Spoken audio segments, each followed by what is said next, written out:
Oh yeah, we about ready. We here. Never fear. Coach Cole is on the way. I was running a little late, guys, and I apologize for that. You know, with the bishop on the team, he's a stickler for time, so I can't be too late.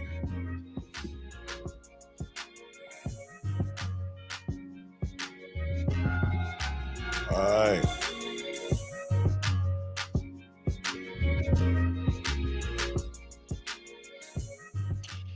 Oh, well, with no further ado, this is HBCU Coaches Corner. I'm your co-host, Rocky Miller, along with my very special co-host, the bishop, the detective, the coach, Mr. Campbell. You're everything but an undertaker. Hey, man, listen, we just ain't got certified in that yet. Hey, man, that's a bulletproof job right there. Absolutely. Hey, and in our age group, they dropping like flies, unfortunately, my brother, man. So you called me and checked on me today. You hadn't heard from me for a few hours, man. And so you reached out and checked on me, man. I appreciate that because, hey, like my mama always say, life can change in the blink of an eye. Man, so I appreciate you guys. Real quick. Go ahead. Yeah, it can happen real quick. Absolutely, man. Hey, man, like I say, it is exciting. You know, we're going to talk about some things, but one of the great things, man, listen, and I'm just going to just put this out there, man. Shout out to Alabama State with the game-winning shot by all SWAC player, Amar Knox, with 1 second left on the clock to go to, hey, man, to the round of 64, man. They said they're gonna keep dancing. They're gonna keep dancing, and they're gonna play Auburn. So up in Lexington, Kentucky. So hey, man, shout out to Coach Madlock, man. He said, "Listen, this is the type we built for this," and he showed once again, man. This is their, I believe their 4th win with under 5 points or less. So man, they boys know how to do it in crunch time, man. So man, shout out to Alabama State, man. And like I said, we're looking forward to all the rest of the HBCUs. You got Norfolk State, men's and women. And then you got Southern women that's going to be doing some damage. So, man, we're looking to make some things happen. So we're going to talk a little basketball tonight and everything. Wait a minute. King Rocky, you can still hear me, right? Yeah, I still hear you. You just froze up with your mouth wide open. So I don't know if you shut your camera and restart it, however that go. Yeah, my camera just, I don't know. But anyway, I'll tell you what. You're still kind of locked up there, but. All right, well, let me bounce out and I'll come right back in and we'll keep talking about it. Okay. Right. And all right, guys. I also, I want to let you guys know that our guest has logged on and he is in the green room and ready to go. But I also wanted to point out a few things, a few SWAC updates that I saw come about. I want to shout out to the Rattler, Marquise Bell, getting a second contract from the Dallas Cowboys that officially makes him a millionaire. Hey, and y'all Rattler fundraisers, don't hit him up. Let him enjoy his money a little bit before y'all hit him up for a donation, okay? I know how y'all Rattlers are with y'all soliciting donations. So let him enjoy his money a little bit. No, man. He already got that letter. That email came as soon as he signed that check, man. That's like, listen, he an alumni now, man. Listen, when you become an alumni, hey, man, it's part of the duty, man. But, you know, that brother represents FAMU so well. We're so proud of him. You know, he signed his contract with his FAMU gear on, you know. Wow. So, like I say, we're looking for big things. So, you know, Marquise Bell, you know, he's going to give us a couple of dollars and a couple of cents, but we're going to keep supporting him, man. So, yeah, that was a great thing to see that happen. And, you know, that also says a lot, too, for a lot of the players that, hey, man, you just got to keep working, man. You got to keep working. You can't say that your dream is over if you didn't get drafted or it didn't go your way. You get into a camp, you show your ability, and then you make a team. And that's what I hope all these young men understand. Do not think the dream is over when they don't draft you. Because that's not how this works. If they give you that call, as Coach Prime said, you got a ball, bro. You got a ball. Absolutely. Hey, with no further ado, Coach, we won't have Coach Parker holding on much longer. Coach Parker is here. And if you don't mind, Mr. Campbell, are you prepared to do the introduction of the D2 National Championship coach? Hey, man, listen, I am ready. And I am super excited to have this coach on. He is the new offensive coordinator of Mississippi Valley State. Came over from national champion Division II Ferris State. Coach Sam Parker. Thank you guys so much for having me on in the introduction. Glad to be on here. Hey, Coach, I got to say something. Now, listen. Now, you are a hot commodity. Word on the street was a lot of folks trying to get at you, but see, I had the direct connect. See, so I was able to call the head coach to get to you because we have a lot of things. We're super excited because, first of all, I want to say this: Mississippi Valley. I'm from the state of Mississippi. I grew up during the Jerry Rice and Willie Totten era. So I know, and also me and Coach Buckley, I'm a year older than him. I've known him when he was at Florida State. I was at FAMU, as you can see in my background. So when I saw that he made this, because he came on, he said, hey, man, I got some folks that's going to come. And we bring back the glory days. So when I saw that you were one of those hires, we were super excited. So I knew on HBCU Coaches Corner, this is what we do the interview. This is what we break news, Coach. Heck yeah, man. And I really appreciate that. And, you know, he was telling me, he's like, yep, getting pro guys. And you know, we have a few guys that played in the NFL, All-Americans, and, you know, all this stuff. And I'm like, you know, I've never touched a football in a game, right? Like, I've only blocked my entire career, only went into coaching offensive line. And, you know, the level of respect and appreciation that he's given me and really everybody in the HBCU and the state of Mississippi and everything. Like, I've won 3 national championships at Ferris State. I have not received this much like gratitude and appreciation at any point. And so, like, yeah, my family, we're very, very appreciative of it, very blessed about it. And, you know, we love the SIP. Well, Coach, I'm gonna tell you this. I'm gonna tell you a little secret. Once you get with us and come to the greatness of HBCUs, you always got a cookout pass, so you ain't got to worry about nothing, Coach. You're gonna be getting catfish up there, greens, all that good food. We're gonna take care. It don't matter where you go, Coach. Hey man, that's what we do. So when you come to our house, you in our house now. So ain't no doubt about it. Ain't no doubt about it. And listen, I was 310 pounds at my biggest. Right now, I'm 220. I want to get a little bit lower. I am dieting and living a healthy lifestyle so I can eat all the fried food, all the barbecue. Finally try some oxtails and neck bones. Staff laughs at me when I tell them I don't even know what it looks like. Yeah, that is awesome, Coach. That is awesome. I'm gonna let Rocky get a couple of questions in, and Coach, we're gonna get you started on this. No, sure. Coach Parker. Being that it's funny that you mentioned that after winning 3 national championships, the most praise and gratitude you've received is from being hired as the OC at Mississippi Valley State. With that being the case, I don't know how familiar you are with HBCUs before you came, but do you clearly understand the gratitude and appreciation and what it means to the people inside the HBCU ecosystem to be a ball coach and be successful at this level? You know, kind of like I hope that I'm a blessing and I pray to be a blessing. And since being down here, I feel like I've received more blessings than I've given out. And I know that sounds pretty wild, but like being down here and just how everybody has accepted me and brought me in, like, you know, I think I'm the only white coordinator in the SWAC.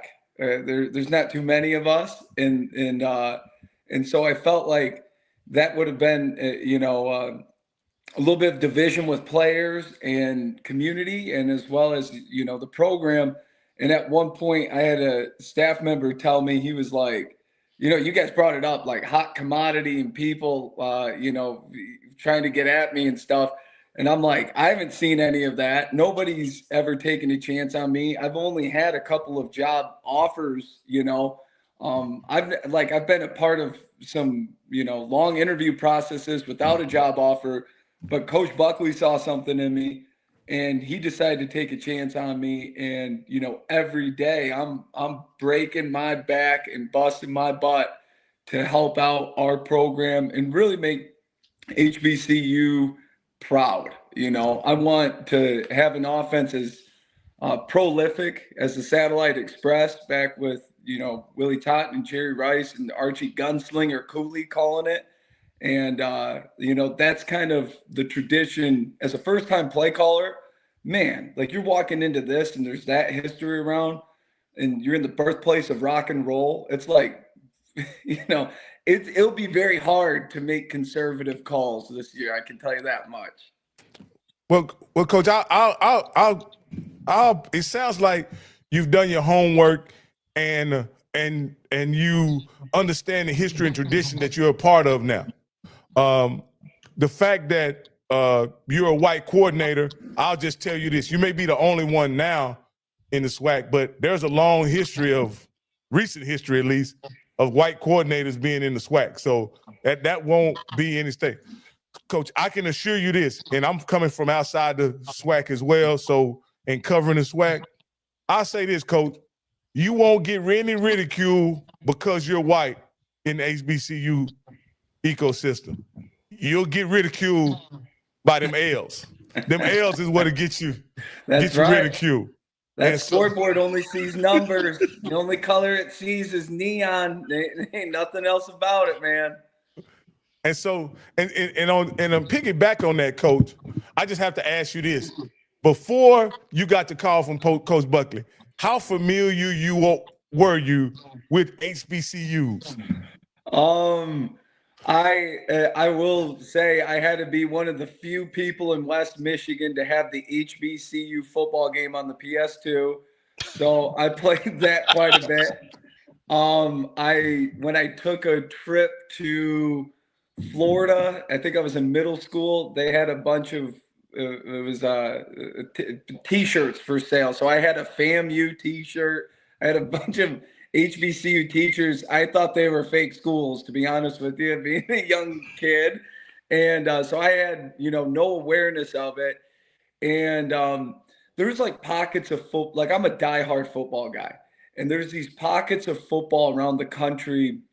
You know, you talk about the California JUCOs, obviously the Mississippi JUCOs, Texas high school football, Division II football, FCS, and a big, you know, a blind spot for me was the HBCU. So coming down here, I remember like it was week one and somebody was like, you know, we just scheduled Southern, and I'm like, Southern what? Like I had no clue, man. And I'm totally bought in. You know, as much as I can get my hands on, I'm learning the traditions of the conference in the region, all the way to the players, the style of play, the history of it. You know, I just finished reading Coach Prime's book, The Making of Young Men, about his time at Jackson State.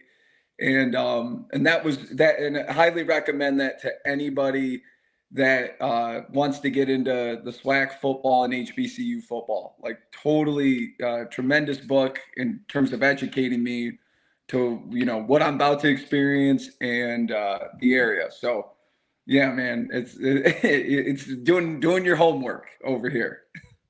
Coach, let me ask you a question. One of the most important things and we all would like to know, how did you get connected with Coach Buckley?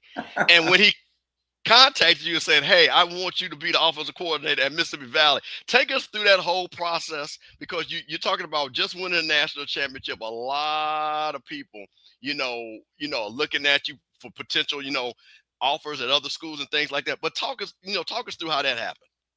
So a good friend of mine who I saw at the coaches convention, the AFCA convention, which I was talking with him, and he was like, you got anything going on? Like you should be a hot name or whatever. And I'm like, man, I got nothing. I ain't getting a whiff. Nobody's talking to me. You know, the same thing I said earlier. I got a bunch of coaches from up north that kind of disrespect offensive line play. Obviously not at Ferris State, but, you know, other connections, and never took me seriously as a as a play caller or scheme guy. I think I was labeled weird and different and crazy. And I'm like, well, so was Phil Jackson. So what can you do?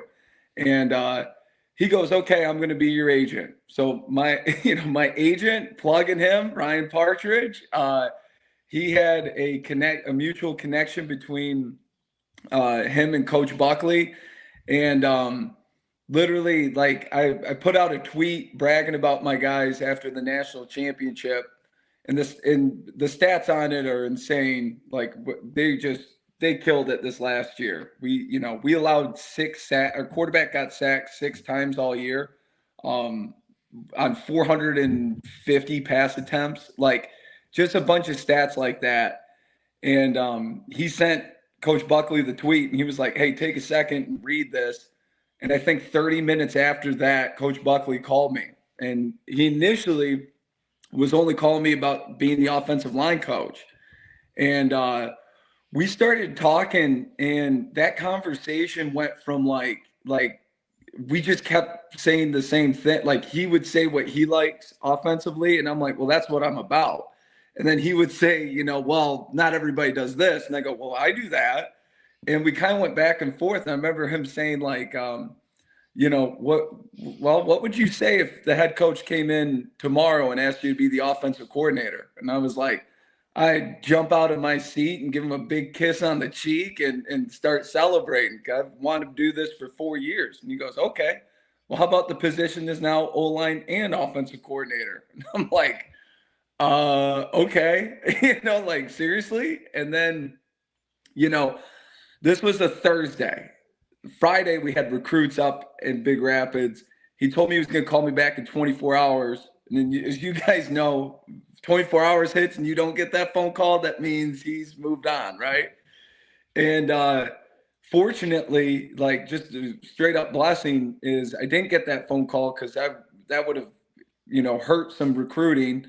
And got the kids in the hotel. I'm leaving that night, and he was like, he gave me a call, and he's like, all right, is your wife on board? I'm like, yes. And he kept asking some questions. And then I'm like, well, coach, like, I haven't been offered the position. So what are you getting at? And he's like, well, you're getting offered it now. And I'm like, getting what? And he's like, offensive coordinator. I'm like, of what? And he's like, Mississippi Valley's. It's like the Chris Rock movie, Head of State. And I'm like, okay. And I mean, just so pulling back the curtains, when you get offered a job as a coach or you're taking the next step, you usually ask like transitional questions, like, moving costs, or like, housing. You're talking about like those things. I didn't ask him a single one of those. I was just like, so you're saying I can call it? Like, what are you going to be doing? And I just kept asking him, like, so red zone, like, that's on me. 4th down, that's me. And he's like, yup. And I'm like, coach, I don't know of anybody else that, certainly nobody has offered me an offensive coordinator position. Nobody from the FCS has offered me a job. And nobody has, increased the quality of my life like Coach Buckley. So he told me I had to be there on Monday. I committed the job on Saturday, drove down on Sunday, and I was here at 7:30 a.m. in the first team meeting on that Monday. And when a guy believes in you like that, like, coach, I'm willing to run through a wall and also drive 13 hours in 48 hours notice. You know what I mean? So that's how it all went down pretty much. Now, Coach, listen, I'm going to rock it real quick. I'm going to let you get it. But, see, Coach Parker's being modest. Now, Coach, I'm going to listen, you said, we kind of got some stats and we kind of got some things. Now, Coach, I'm going to ask you a couple of questions. You verify this now. Sure. 490 yards of total offense. 263 yards rushing. Yeah. 227 yards passing the game. And 45 points a game. Come on now, Coach. A lot of sharp dudes up there up north making all of our jobs easy, and a lot of good talent. So that's not all on me. It's, head coach Tony Anise, Steve Anise, Brian Rock. And also too, I was at Ferris for 9 years, and the head coach was my head coach when I was a player there. That's how I got my job there. And so our staff had a lot of continuity and chemistry. and we were able to really feed off each other, much like you're playing in a rock band. We didn't need to say nothing to move to the next period or the next thing. It was a lot of routine that was established. And the only thing I saw myself as was kind of like, these, because everybody is a quarterback guy. Everybody's a quarterback. Like my staff down here, Arlo Henderson, Jaleel Malik, Kilpatrick, and Grant Sims. They've all thrown for 200 touchdowns and all this stuff. So how they see the game is so opposite of me. I'm an O-line guy. So what do I want to make sure? That we block effectively, that we don't, have bad snaps and turn over the ball and have false starts. So I'm kind of, as I always view it, I feel like I'm the contractor for these guys to come up with these crazy designs and stuff, and me to be like, all right, this is how it's going to work. So that's kind of how we all pieced it together, and the outcome, is a lot of points and a lot of yards. And I appreciate those kind words. Coach, I hadn't watched a lot of Ferris State football. I'm going to be perfectly honest with you. But I did watch the national championship game, right? This most recent national championship game. And your quarterback didn't get they didn't even have to wash his jersey after that game. I mean, I don't think he went to the ground too many times. Even though he ran the ball, he was a dual threat kind of guy. He just didn't get touched much, and you guys truly dominated the game up front.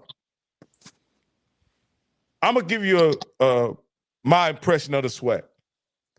The SWAC has very good skilled players across the board at all schools. But if it's one area in particular that schools struggle in, and we have a SWAC historian here that can correct me if I'm wrong, consistently, the last 5 years I've been covering the SWAC, just about every team has struggled at some point in the offensive line. What can be done to remedy that situation from a recruiting and schematic standpoint? Or is it a cultural situation? I just want to know how can that be remedied? Because the offensive line play at times can be atrocious in the SWAC. I'm gonna be honest. And correct me if I'm wrong, Mr. Campbell. And Coach Parker's going to understand this on all levels. Coach, that the two hardest things to develop at any level, you can go all the way to the NFL, is offensive lineman and a quarterback. Mm-hmm. So that kind of just falls into tradition. And Coach, this, you have to be able to identify talent and then coach them up. So I think what it is just a microcosm. When you look overall, you just don't, Coach, this. Offensive, that is a very tough. You got, like you said, you got to get a unit to work as one. So to Rocket's point, kind of talk about your ability and your understanding of that, and what you're going to bring and what you did at Ferris. So, like for me, it's not like offensive. Like it's a culture. It's just like you said, from recruiting to scheme to culture, everything needs to line up and match up. One of the things I feel blessed with is that I'm a television production major. I'm a film historian. Storytelling is something I'm obsessed with, and it comes naturally to me because of watching a ton of movies over my life, and really dissecting it. So when I'm looking at an offensive line, I'm not looking at a singular drill or whatever. I'm looking at these pieces and components and how they'll make sense over time. So to give you an example of that, and just general philosophy, let me take a school that we're all familiar with, like Colorado and Shedeur Sanders, in which their O-line is under a lot of heat and pressure and them saying, oh, these guys stink. That's not the case. Number one, your scheme needs to reflect and support your strengths and eliminate your weaknesses. Don't hide your weaknesses. Get rid of them. Just don't even use them. So for them, 95% of their throws are 5 yards behind the center. So a weakness that you immediately have is every D lineman has the exact same track to get back to the quarterback. So just general football philosophy for me, you got to change where the quarterback's releasing the ball. Same thing with like punting. Like that's why you have rugby style, so you can get outside so they don't have the same landmark and aiming point. And And then how we do, what we do off of that should be run game based. So if we want our quarterback to be booting out and stuff, what is our run game to that? Because defenses either have to play the pass or the run. So if they're playing the pass off your boot, you hand the ball off. They're playing the run, then you're booting out and getting the quarterback moving. And so when it comes to your O-line, I think every O-line coach, every O-line coach in America knows what it means to be selfless, knows what it means to teach culture, and knows what it means to to deal with having 5 kindergartners take steps in unison. And that's what the coach is.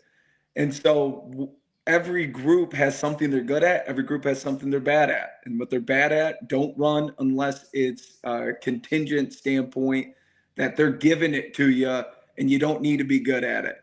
And make sure that what you're good at, that you can run that you could run an entire game off of that.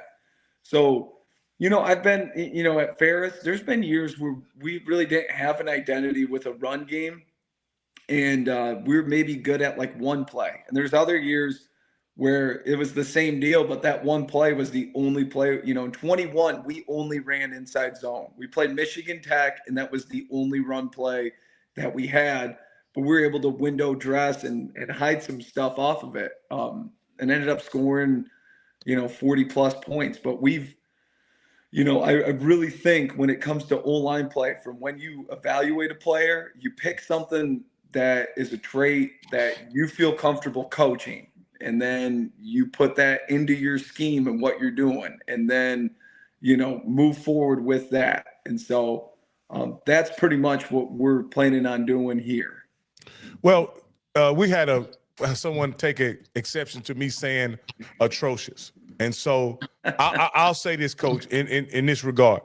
I've seen in the SWAC offensive lines get completely broke down by just one blitz concept running over and over and over again, and it completely breaks down their the ability to be effective offensively. Whether it's a double A gap blitz, where it's bringing somebody off the short corner, off the slot. I've seen it over time and time again break down protections and completely unravel what I would consider a pretty decent offense. But because they found one thing that can work, they do it over and over and over again. And so I don't know, I'm not an OC. I'm just a football nerd and a guy that loves football. But when that happens, I don't consider that. To me, the biggest aspect of offensive line play is being able to adjust to protections and alignment. That's what fronts, being able to adjust to fronts and being able to adjust to pressures. How do you see that as an offensive line coach? So you need to have rules that are flexible, that allow you to make quick adjustments, that keep guys going to the same spots. You're always going to sacrifice something with your rules. So if you literally want to pick up everything perfectly, you have to have, probably 10 rules for each play. And if you get 10 rules, how many kids are going to be able to memorize 10 rules in today's day and age with the transfer portal? And just like what we're going to have with the turnover of any new program, you're going to have turnover. And so and now kids are going, 5, 6, 7 schools in their time. So every time they're coming there, they got to learn a new system, and you're going to ask them to learn 10 rules. And then if you only have one, then you're incredibly vulnerable. So for us, it's having clean rules that are easy to understand, easy to follow, simple aiming points, and those things never change. The defense I did the math on this once.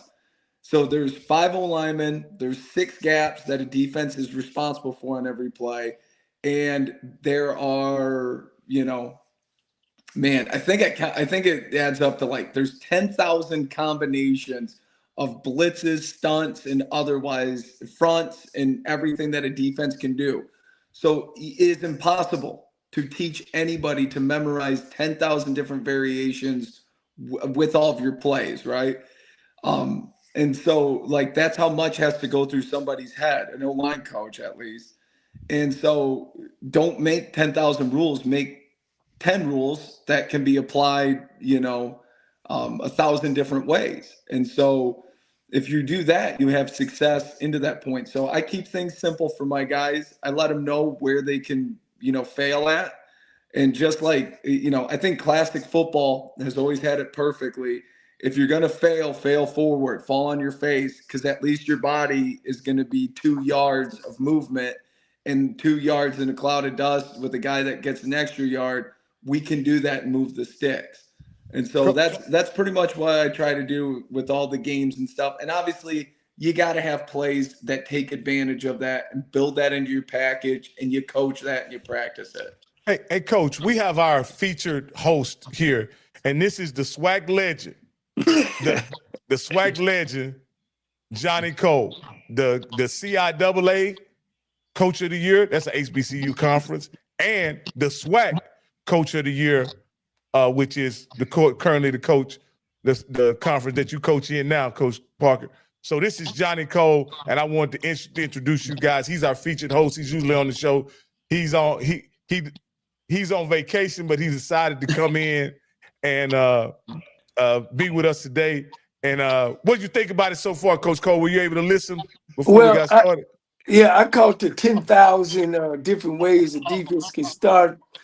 And, as an offense coordinator, you want to teach very few rules, which I definitely agree with. And Coach, how you do? First, I'm gonna apologize. I'm down in Rosarito, Mexico, and I'm on my vacation. But I thought it was very important that you being a national champion, not one time, but I think 2 or maybe even 3. And I've watched Ferris State, and I can't believe that. I read your bio. I understand why you made that decision, because you want to be a play caller. But why Mississippi Valley State? Wow. I mean, you jump from the best in Division II to, I'm going to say it because I'm a SWAC guy. I've been around for over 40 years, Mississippi Valley State. I know selfishly you want to be your own play caller, but wow. Wow, you left a place of comfort to a place of, you coming from the bottom up. Yes, sir. I appreciate you being on, Coach Cole, and thank you so much for joining us. But yeah, like that was Coach Buckley's number one concern. He's like, well, my biggest concern is you've never left West Michigan. And I go, Coach, well, I'll be honest with you. I think the biggest thing I need to do to grow as a coach is to leave West Michigan. And so to go to a state I've never been before, to work for a guy who I never met, like all of that, a lot of your body and whatever's inside of you is like, dude, what are you doing? What are you doing? But I believe that you can train your faith. And I think in order to train your faith, you got to take leaps of faith. And there's only 2 outcomes, or there's 3 outcomes that can go with it. Is 1, you don't make the jump. And if you go your whole life without making those jumps, then that's not any way to live. So you only got 2 outcomes. It's you either land it or you fall. And so when you fall, you learn a lot more than when you land it. And so I feel like I've landed it because this place feels like home. The community of Greenwood, where we live, and Itabena, where the school is located, and how everybody's treated me, and how everybody's welcomed me in. I mean, like I was telling the staff today, there's only been, outside of my family and my church, this has been the first time in my life where I've walked in the door somewhere and people didn't need me to prove anything. I didn't need to prove it with hard work. Everywhere I've ever been, from a player to a coach, I've had to prove and win over the people around me. It wasn't just handed to me like it is here. And like, I'm just so grateful for that, and like appreciative that, I thought I was working hard up north. I'm like, man, I'm ready to run through a wall for these guys and everybody here, because I think in college football, you as a football coach, you see the glitz and glamour of stuff, and you think of, especially D2 level, we didn't have a ton of nice things. We had nice things, but there wasn't, an abundance of it. And so you always kind of fantasize like, man, how cool would that be to have a locker with gear in it, and to have, somebody running up and handing me papers, and, to be driving a nice car and all this stuff, and hopping on planes to go recruit. And within 20 minutes of being down here, like probably before the team meeting, it flipped for me that, like, I went, man, I have value here. I can be a significant role in, our players' lives, to be a benefit to our program in a major way. And it really flipped to, like, okay, what can I do for this community? What can I do for, the people of Mississippi Valley State and the students? And so that's been my mindset since day one. And we have been unrelenting with that. Yeah, yeah. I don't know if you know much about me. I took that leap of faith as well, and I left Texas Southern to go to Southwestern College for my first true offensive coordinator job in 1990. So I feel where you are. Unfortunately, I was leaving from a bad school per se, and moving to like a middle guy, Southwestern College. But on the other hand, you're moving from hell. You can't go no further than 3 national championships to go down to Mississippi Valley. But look, I know how you feel. I've been in your seat of saying I want to see if I can do this, if I can be the play caller guy. So I take my hat off to you. I welcome you to our Southwestern Athletic Conference. I don't know how much history you know about Mississippi Valley, but at one time they were scoring over 30, 40 points a game. So I like what y'all done at Ferris State. I don't know if you know that Tremaine Jackson, who coached at Valdosta, I started him in the business. Okay.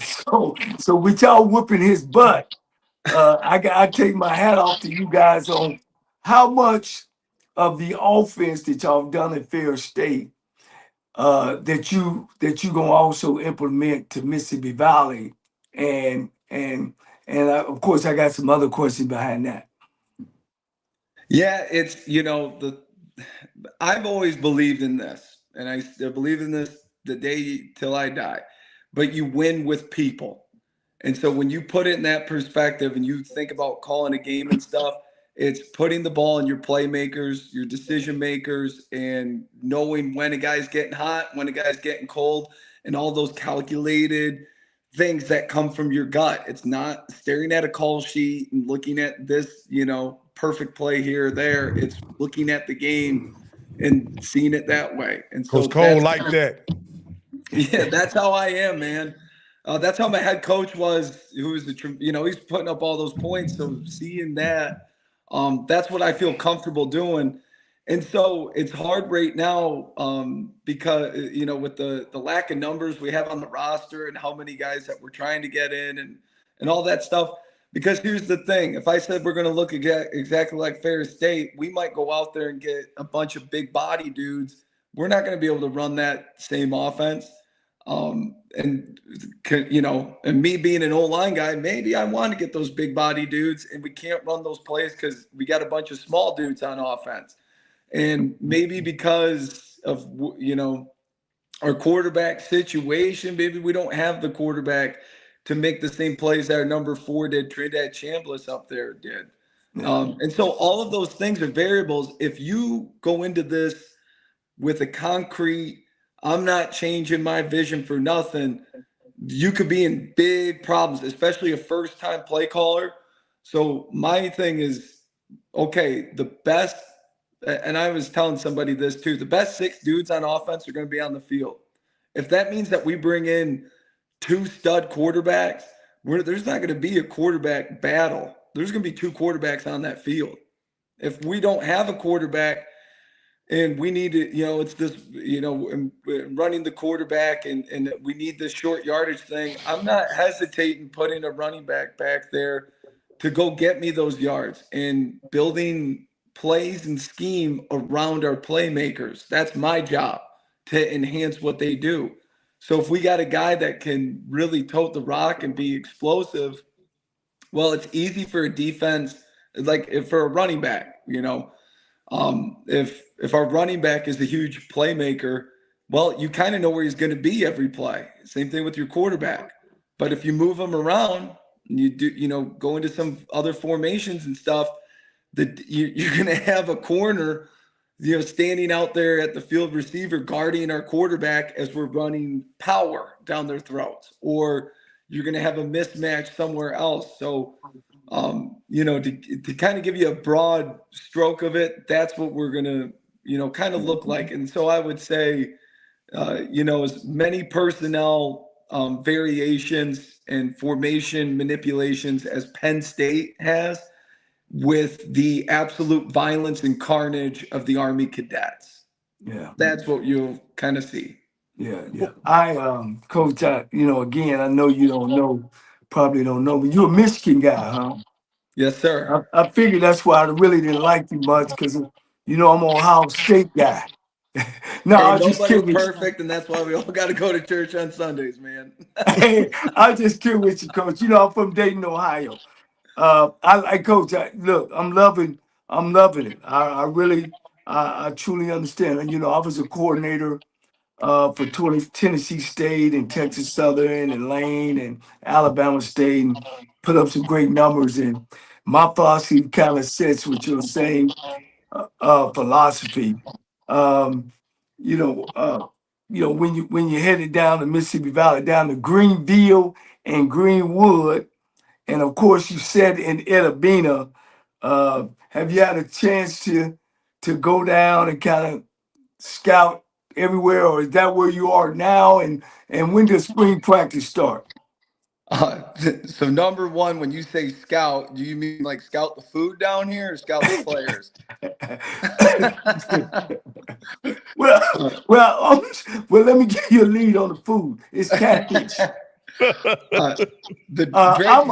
I'm also, I didn't tell you, I'm a HBCU Gold TV football analyst, and I've had you guys several times. And of course, I kind of know the roster. You guys lost the quarterback. Y'all lost the top wide receiver. I want to know you had a good tight end there. I can't call his name. I was just wondering if he's still there. You lost kind of some of your top players there as well.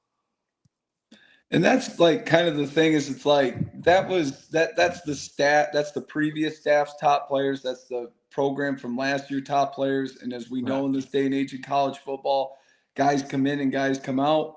Right. And so we're very committed to getting quality recruits and dudes here. And I can tell you this, Division II recruiting in Michigan is hard.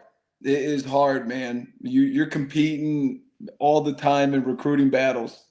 We have had a few guys commit here, transfers wise, that would have been the best. They are the best commits I've ever gotten, And so I'm not saying that the recruiting down here is easy, but there is so much talent, and the coaches are so receptive to getting guys here, and kids are, they are bought in very quickly, and it's not even, they take to us, man. And so the recruiting down here is exceptional. I'm blown away at it's like I said, how much talent is there and almost how effortless it feels at times, which blows me away because I'm like, you guys know we went 1-11 last year, right? You guys know that we have historically have had a 35% winning average, like all of these things, and the kids are like they're in. They're bought in, and so I'm excited to see how the talent that we're getting when the portal opens in April, and filling up these spots of other guys, and everybody knows the guys that are returning. We've got some quality players that have great game experience, but it's a new era. So everybody, you got to prove it. Like, I don't know. I don't know any of those accolades. I don't know how you did last year. I know what I see today, what I've seen you develop from and grow to, and what I'm projecting you to be in terms of my evaluation. So, and that goes to the same for all the guys that we're bringing in. Like, hey, fellas, including myself, nobody's earned anything here. It's a fresh start. It's a new era. We got to earn it now. Hey, Coach, I love your attitude, Coach. You haven't mentioned one negative thing about Mississippi Valley State. If I didn't know any better, Coach, I think you're coaching at Michigan or Ohio State, Coach, the way you're smiling and the way you're talking about the Mississippi Valley program, right? So yeah. Go ahead. So let me ask you this here, Coach. You came up, one thing I've noticed the last 3 years about HBCU football is that we've had some guys transfer from the D2 level, come in the SWAC and the MEAC, which is another HBCU conference, and been impact players coming from D2. So I have to ask you this, Coach. I have to ask you this. Coming from a national championship program in Ferris, is there any guys up there that can play in Mississippi? I will say this, the 24/7 sports, the rivals ratings, the star ratings, a good coach will tell you to, throw them out and shove them up the, what, like they don't mean anything. You're going to see guys in the NFL that played at the Division III level, the JUCO level, the NAIA level, the Division II level. Like, if you can play, you can play. And so, Division II, like, yeah, it's not surprising because you're getting dudes that were overlooked, under-evaluated, or had nowhere else to go. And it's a little bit similar to where I'm at now. There's not a huge, gap with the talent level whatsoever from where I'm leaving to where I'm at now. We had some serious dogs up there.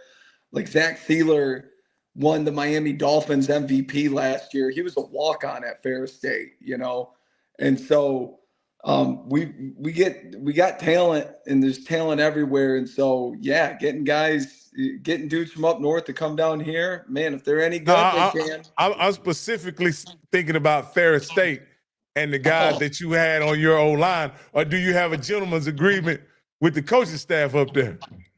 Oh yeah, like I don't know how guys go to sleep at night, like poaching and stealing and going behind anybody else's back. Plus, the biggest thing I love about this place is you have to want to be here. Nobody's gonna hold your hand and put your bags on the bus and make sure you got all your stuff. It's like, you come down here, you need to love football. It trims out so many guys. And so if a kid wants to be here, they're going to contact me. I'm not going to be beating down their door to play at Mississippi Valley State. And also, too, Coach Buckley ain't about that. He was looking at me sideways when I was talking recruit. And he was like, don't be selling something. Don't be selling something. And I'm like, oh, we can recruit how we feel. And he was like, yeah. And I'm like, okay, Buck, I can roll with that. And so we ain't kissing anybody's butt. And so guys, so you want to know, guy from Ferris, he wants to come down here. Yeah, all he has to do is call me and clear it through the head coach. And if he passes those 2 channels, then maybe I'll think about it. Yeah. Man, Coach, I got to ask, guys. I know y'all got a lot of questions. I got to ask, man. I got to ask. How can an offensive line coach, an O-line coach from a national championship team, how did this happen? You Were missed you it. looking You for missed it? it, Coach. Did I miss that? Yeah, we got You All got right, to well, watch then the let's, replay. You have to watch Yeah. the episode. Yeah. Then let's- Watch the episode. then let's move on then. Okay, I'm fine. Yeah. I'm fine with that. Oh yeah, we had to get that out. But Coach Parker, let me ask you a question, because you are an online coach, and one of the biggest things, and I know we talked to Coach Buckley, is about, like you say, there's a lot of talent in the state of Mississippi, a lot of high school talent, but there's also some opportunities in the portal. So what are you guys looking to do from your, just looking from an offensive line? And again, you're the offensive coordinator. I guess you could talk overall your philosophy. Hey, because and what I'm hearing is a lot of coaches. And I'll say SWAC coach. I can't speak for anybody else, because we had another coach on say, hey, I'm not going to be selling those Cinderella fantasies around here. If you want to come play here, and I like that, because our schools have enough for you to say, if you come here, you're going to be here, you're going to get a great education. But I want to ask you about that, talking about your recruiting far as looking in the portal, getting guys that are reaching out to you, and also recruiting high school players. So what is your philosophy of recruiting those players, like I say, offensive line, and like I say, quarterbacks especially, and going forward? I'll tell you this much. There's one thing that guys that evaluate offensive linemen and certain people like that I'm not the biggest fan of when it comes to line is they'll say, how athletic is he? How does his feet move? How does, he looks like a very natural runner. And I'm like, ain't nobody going to be asking those questions on 4th and 1. They're going to be like, how bad is this dude? How tough is he? How strong is he? How, like, is this dude scary? So those are the guys I want on my own line. I want dudes when I walk into, any situation, I'm like, we're safe. We got the starting 5 behind me, and they're tough and they're bad guys. You know what I mean?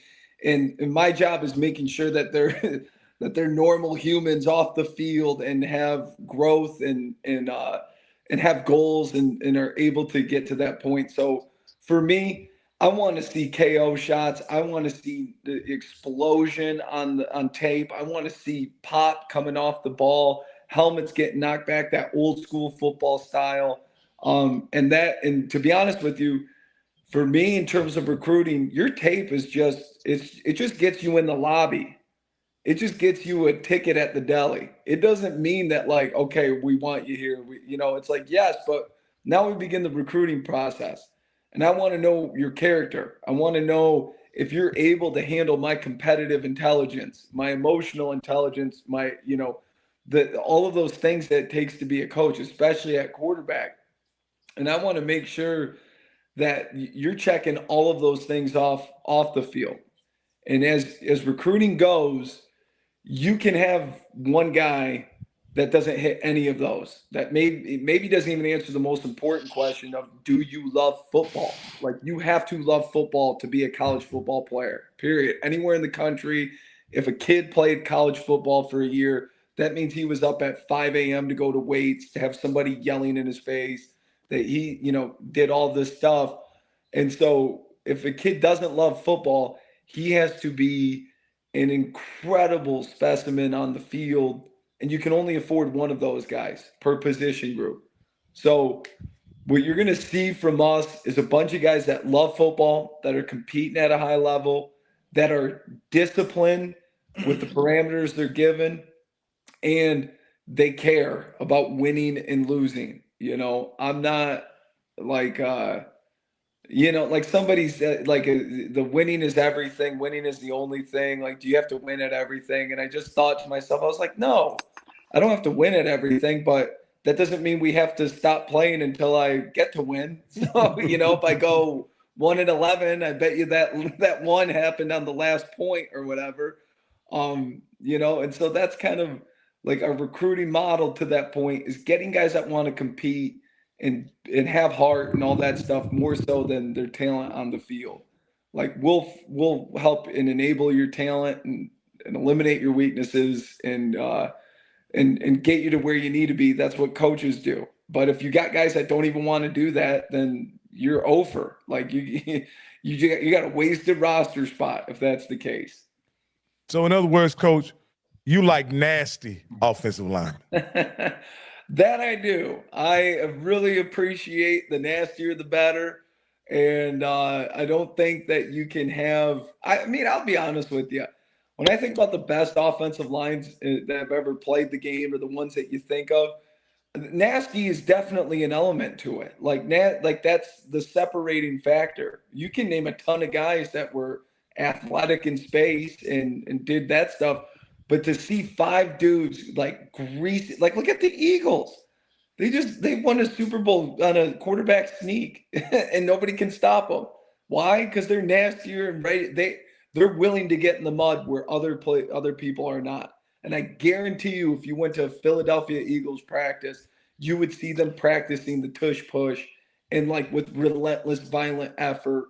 And then their O-line coach being like, great, chill out. We're going to go to pass pro. Take the rest of the period off, darn near.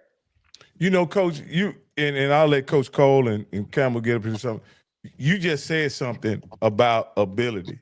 And I remember listening to Coach Saban in an interview say this: I don't want to know what you can do.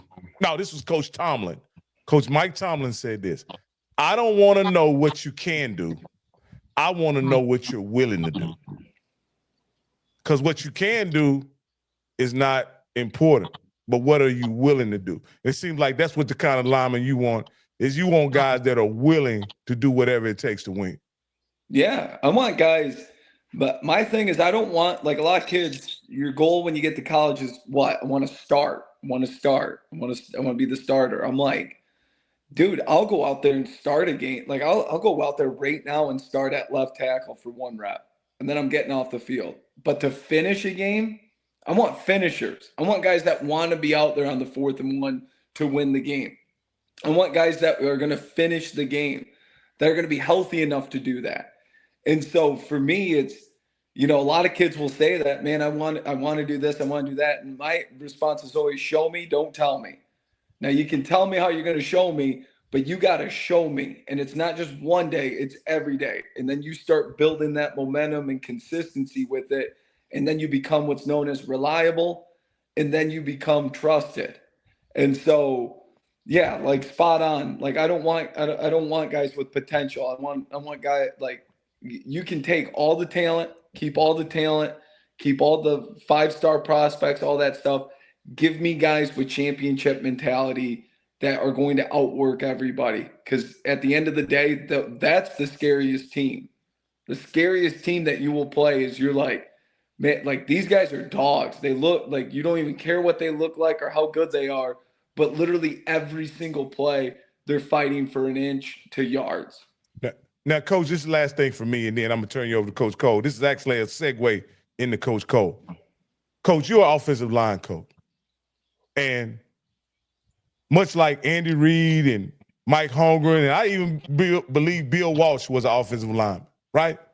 But amongst the offensive coordinator community, offensive line coaches aren't thought of as innovators or really effective offensive coordinators.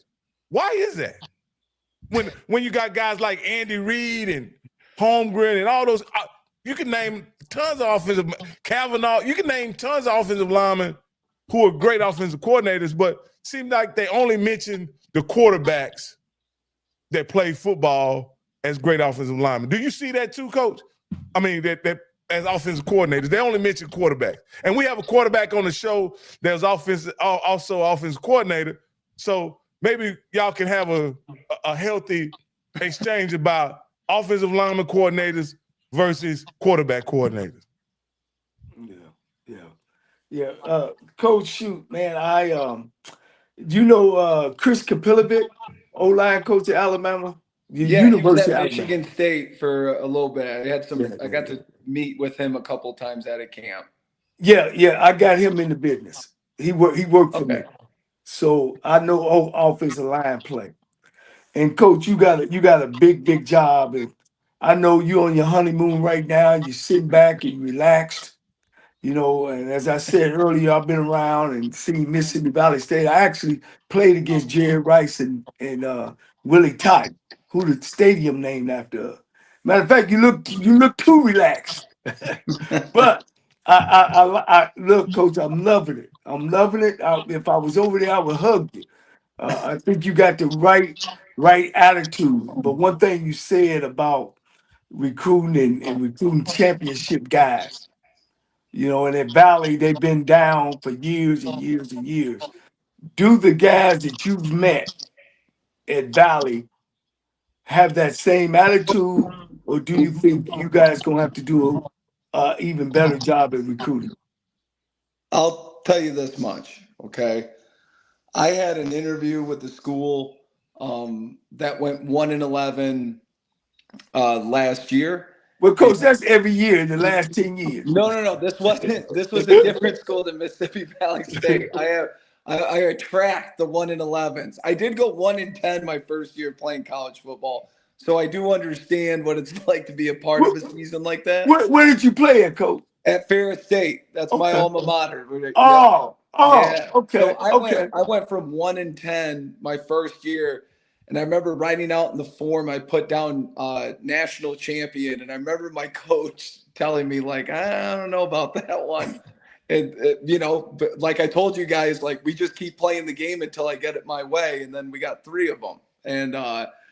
And so, you know, I had this interview with the school, and the coach said, well, what if I told you that we would go 1-11 next year and 1-11 the following year, but I told you it was a part of our process? I started laughing in the interview, and I was like, that's not happening. Like, I'm not doing that. Like, I'm not entertaining this joke. I'm better than 1-11. I'm going to motivate guys for 2 wins if you don't want to. And that was the point. I knew I wasn't going to get the job offer. And I come down to Valley State, and I'm with Coach Buckley, and we're talking with somebody, having lunch. And, you know, I'm texting somebody, and I poke my head up in the middle of the conversation. He goes, honestly, if we add 20 guys, we're going to win the SWAC championship. And I looked at him and I go, yes, we are. Yes. Like, that's where I want to be, man. That's how I approach everything. I'm not coming down here to be mediocre or otherwise. Like, we're coming down here to be champions. And our entire staff, and I'm not joking, has my same mentality and has the same level of passion. And it's an incredible staff. Like, love our staff. And I always thought at Ferris, one of the biggest reasons that we were successful was we had good, honest staff continuity. And it's something that goes, and Coach Cole, you understand this, like, college football has a lot of creatures of the night that are a part of staffs, a lot of shiesty, not a lot, but there are shiesty guys, and there's snake oil salesmen, and there's people trying to win one over and all this stuff.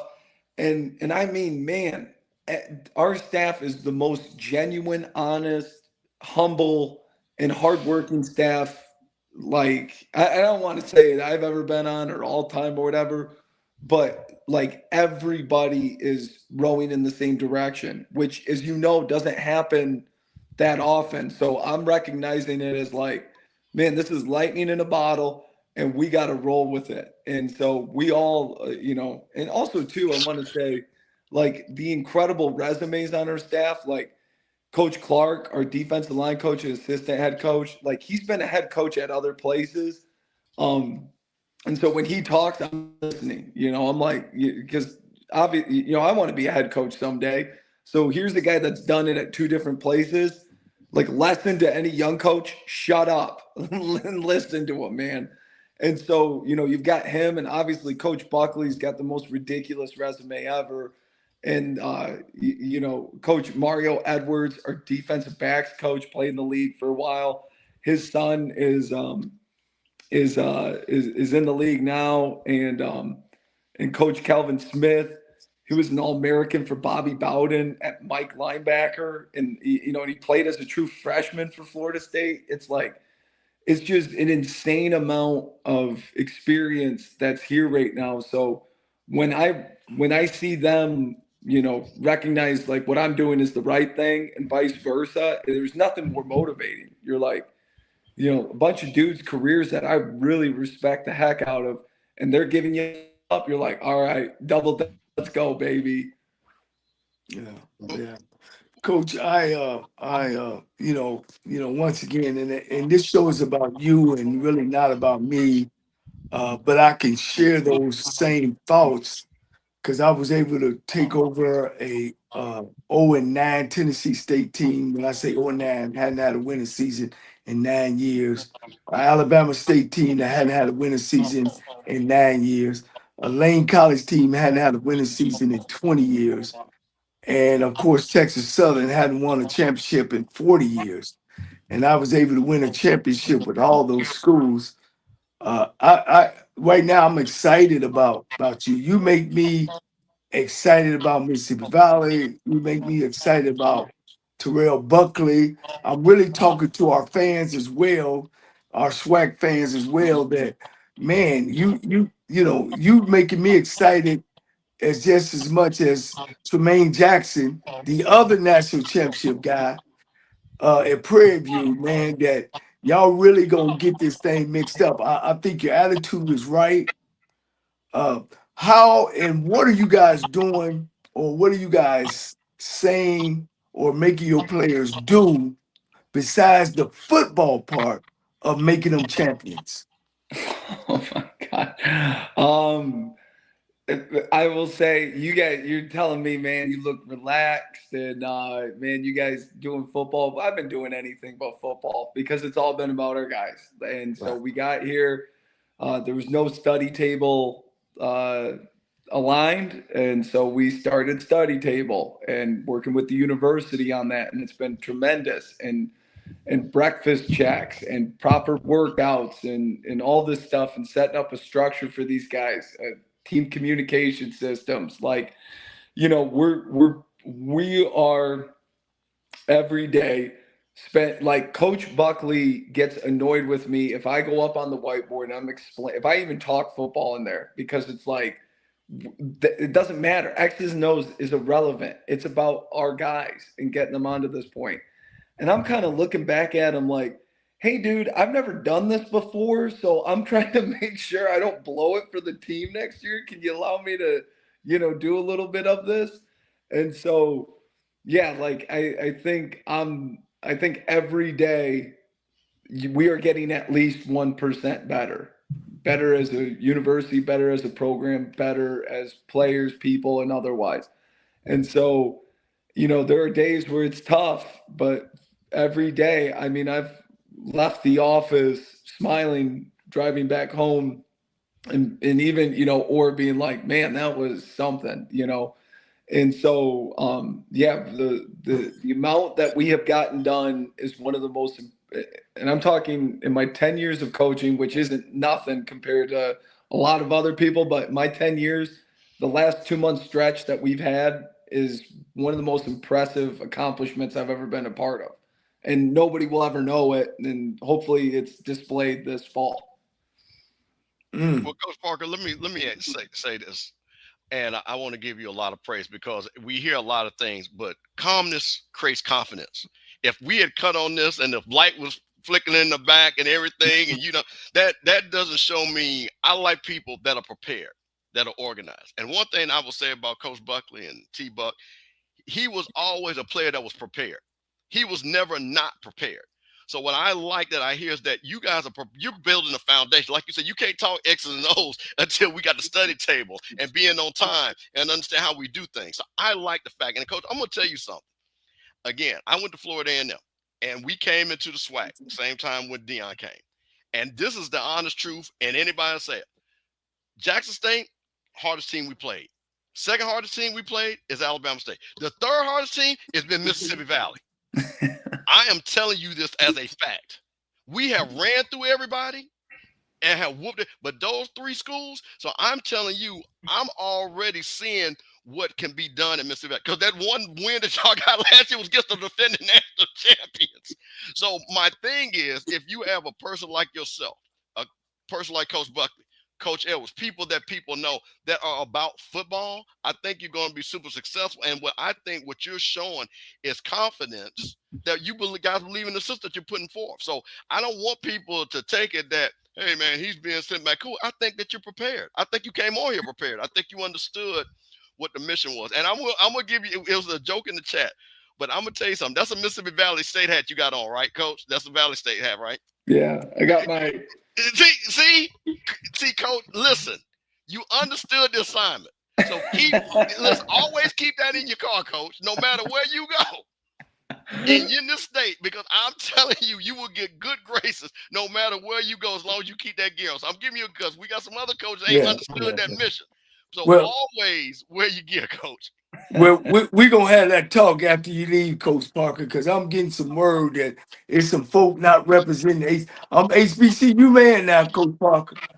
I said this. So my parents both were teachers at an inner city school in our hometown of Muskegon, Michigan, which I think was like 10% white people.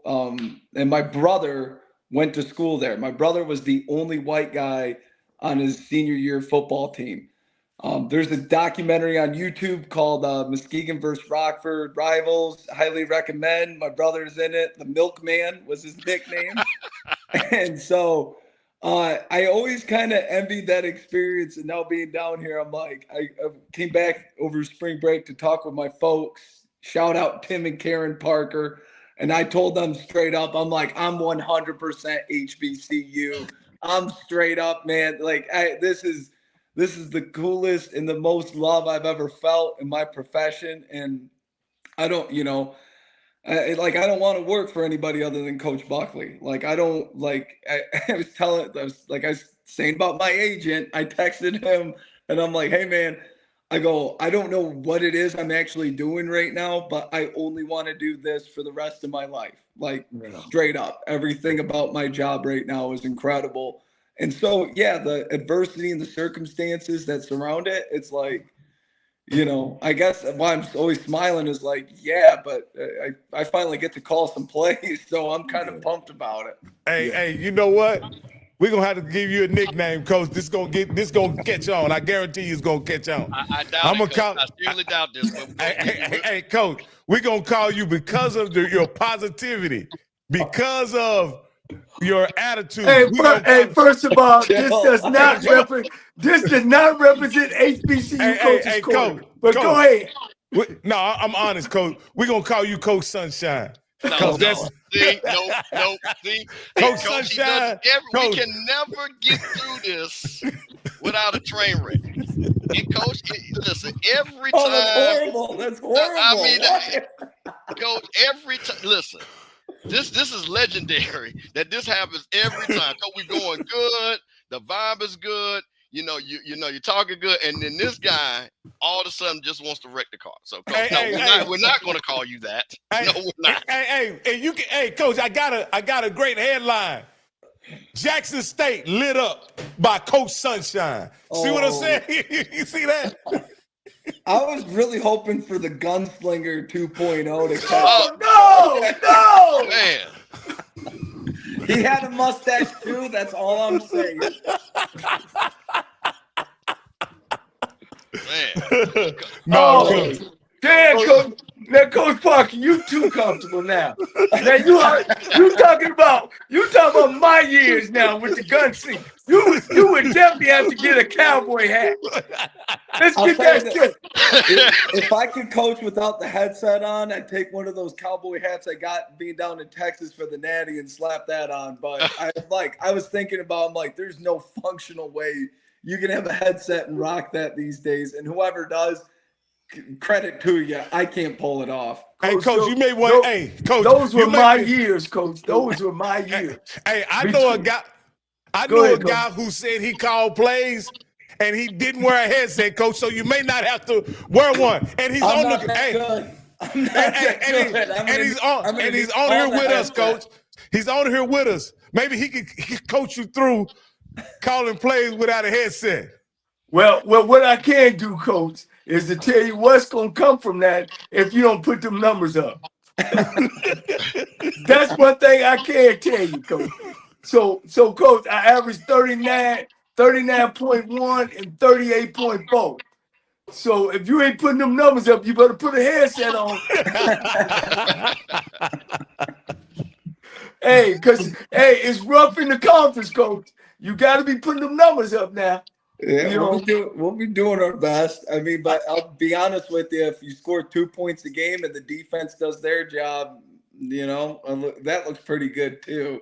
The only stat line I honestly care about, wins, losses. I only want to see the left-hand column go up. Everything else is it's gravy. Ooh, Coach, talk to me after the season if that happened. And I hope y'all on the 2-0 winning side, and you still got a job to talk to me about.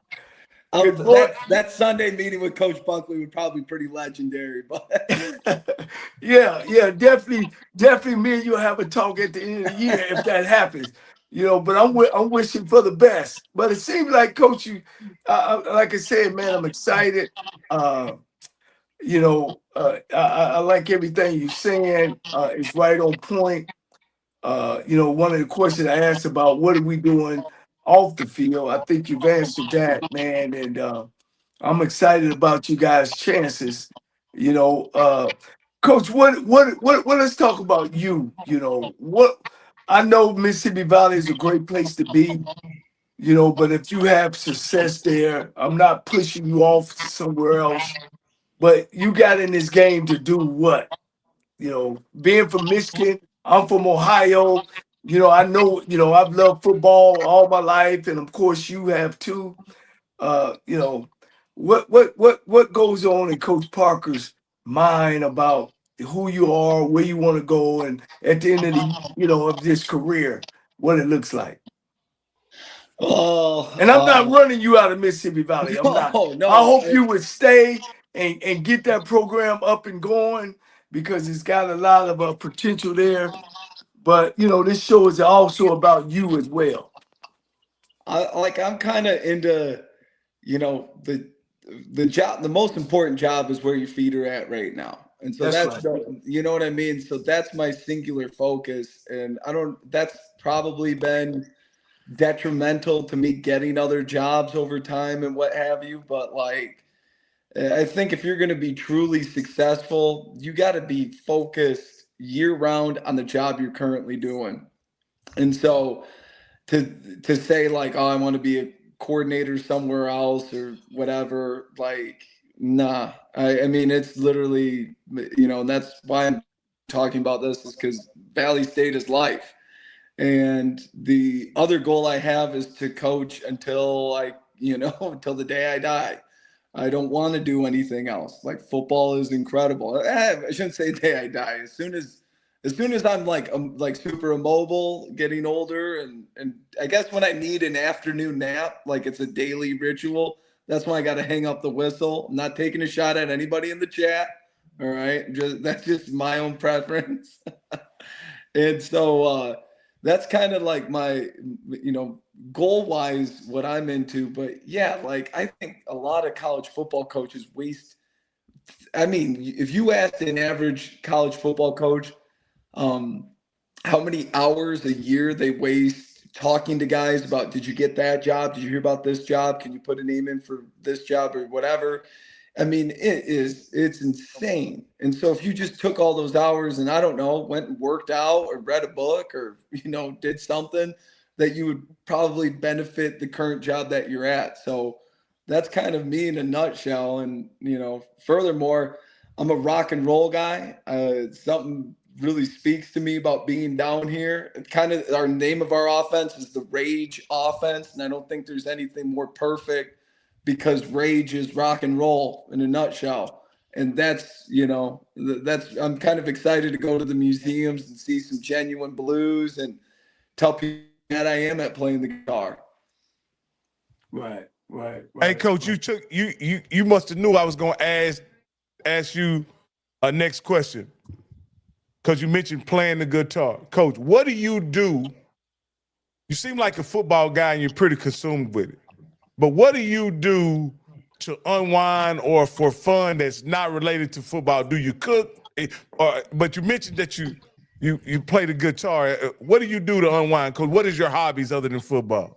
I've got a wife and a baby. My baby is 13 months old, and then we also have 2 dogs. So I just live in chaos, to be honest with you. And at the end of the day, I get if I get you know, free time at all right now, I got to work out. Like, so I guess that's part of my actual day and doing push-ups, sit-ups, calisthenics, and stretching and mobility and stuff. And then on special days, I get maybe an hour to myself and I will watch some pro wrestling. And right now, WWE has never been better. And this couch that I'm looking at and seeing that big screen with some some steel cage match action, that's a big bright spot in my day. Oh, that's awesome, Coach. Now, Coach, you are in wrestling country, so what's going to be cool, you probably going to have a lot of your players that's going to sit right there with you and watch that WWE. So, and when you go in those households recruiting, they're going to understand what you're talking about, too. That is right up there, man. That is wrestling heaven up there. It is. And I am, I'm kind of like, I get into history. And so obviously, you know, wrestling history and Mid-South wrestling all the way back to the Mid-South wrestling. territory days with Junkyard Dog and Harley Race and selling out the Superdome and all of that stuff. I mean, we went on back to Michigan and took a family trip in the minivan and came back. And so I would put on a podcast and listen to wrestling history, for 3 hours. My wife like, what are you doing? And I'm like, I don't know, man. It's consuming. That's awesome. Coach, real quick about the program. Have they awarded you guys full 63 scholarships, or are they still trying to, because Valley has always been less the full allotment? Yeah, that's when we're working on that. I think, as you know, that we didn't have that last year, but that's like our main priority and what we're working towards right now. And our president and everybody, the V Club, our booster club, everybody is very committed to correcting that. But also, too, as a good coach, man, there's FCS schools that have 0 scholarships and manage to win significant amount of games. And so if you got the right recruiting model and the right guys, the scholarship is what you've got there. That's just a salary cap. So, if you got less, you got to deal with it. And so we ain't about complaining, and we're working towards, making sure that is the number that we need. Coach, let me ask you this. How many did y'all have in Ferris State when y'all won the championship? So the D2, D2, it's 36 scholarships, and most schools, because they're Division II, have other ways of getting aid. And so that's what nobody really talks about or knows about. Like, one of the things at Valley State, and I imagine it's the same way for other HBCU schools, but if you're a JUCO guy with a AA and you got a 3.25 or higher, you get free tuition at Valley State. So that doesn't come out of our 63 scholarships. That doesn't come out of nothing. That's a university deal. And there's plenty of scholarships like that. And really all over the place. Like they got, Mississippi Promises and all sorts of stuff. So if you're creative and you actually read and look up those rules and talk to people, I don't read it. I talk to people and they tell me it, people much smarter than me. And so we had that at Ferris. We always were trying to figure out other ways of getting guys money to come in there, even to the point last year, I got my guys NIL money. It wasn't much. It was like $500, right before Christmas, selling T-shirts and pickleball paddles. I got some brand ambassadorships, and that was going to develop into something bigger, into which we could, give guys greater scholarships. And for the most part, if you're a Ferris State offensive lineman, like, you were on 5 to 10 grand, and it was 22 to go to school there. So I'm used to having no money, so it's weird having some to spend on guys. Yeah, I coached at Lane College, and it cost $13,000 to go there, and they gave me $125,000. So I had 7 scholarships, and we beat everybody except for one team. But the thing about having the 63 full is that, and this is a tidbit for you that you probably can take back. If you guys show that you got 63 full scholarships, then you're able to play the Division 1A schools and get paydays. And that's what the administration in Mississippi Valley State don't understand. And I think they need to dedicate 63 scholarships to the football program and maybe take some away from the non-revenue sports, so you guys can, maybe play 2 Division 1A programs where you can get in 4 or 5, or out of 2 games, $1 million, that you can not only help the football program, you can help the non-revenue program. So I want to throw that out at you, that tidbit, and you can share that with Coach Buckley, because that's one of the biggest problems at Valley is because they can't get money games because they're not showing the NCAA that they can finance 63 full scholarships. So, Yes, and that's that's obviously something that we were talking about this not to, like, I think earlier this week as a staff, and I was kind of leaning towards Coach Buck when he was saying, like, yeah, that's all nice, but guess what, guys? We got to win with the schedule that we have next year. Like, forget about those big games. Like, that's down the road, and that's something that we're obviously working towards, and that would be an amazing opportunity to get to, and we definitely need to do that. And any Valley people that are watching this, like, help us do that. But what we got to do as coaches and as team first, man, we got to win some games. Yeah. I know your athletic director as well. I don't, again, this show ain't about me, it's about you. But I just want to let you know how much involved I'm in. I also play SWAC basketball, so I played against your athletic director, Coach George. So you make sure you tell him if he worth his damn salt to go get y'all 63 scholarships. Tell him Coach Cole said that. Absolutely. Hey, Coach Parker, I'm gonna tell you, I'm gonna say this is what you do. Don't you say it. You just show him this video and say this guy has a message for you. So I'm gonna say you for that. That's what you do. Just show him this video. Coach George, get the goddamn football program 63 full scholarships so y'all can play some Division I teams, and that will help the whole athletic program out. That's as simple as it is. No doubt. All right. Y'all got anything else, guys, so we can let Coach Parker get to? I got one thing, Coach. So okay. A couple of things. So a lot of people are saying, hey, place that you need to go eat. I saw in the chat there's a place named Doe's that you need to go eat at. You said that you like to get taught. Now, Coach, you got to get on that blues side of the thing, because like you said, that rock and roll came from them blues. So I'm telling you, go one of them nice blues joints, Coach. You're really going to turn it out. You know what I mean? So give me that. And I got two things for you, Coach, that help you be really successful. Get that pronunciation, because I think you almost got it with Itabina. and you got to get that down, Coach. Get that down perfectly. All you got to do is mumble it together. There you go. You got that. It's a wrap.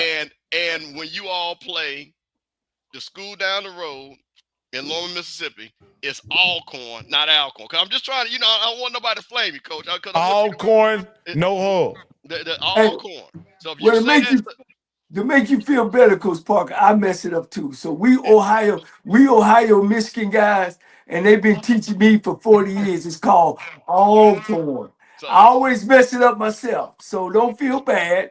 Just work on it. There you go. Well, when I'm outside of the school and we're not playing them, I will refer to them as Alcorn. But the week that we will play them will be Alcorn. There you go, Coach. There you go.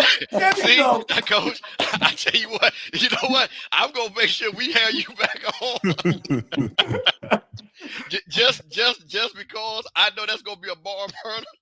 Man, Hey, I appreciate that, Coach. Now, see, we already made news. Coach already let the gauntlet down. We Yankees, Coach Parker. We Yankees, man. I know it damn Alcorn. It ain't no damn Alcorn.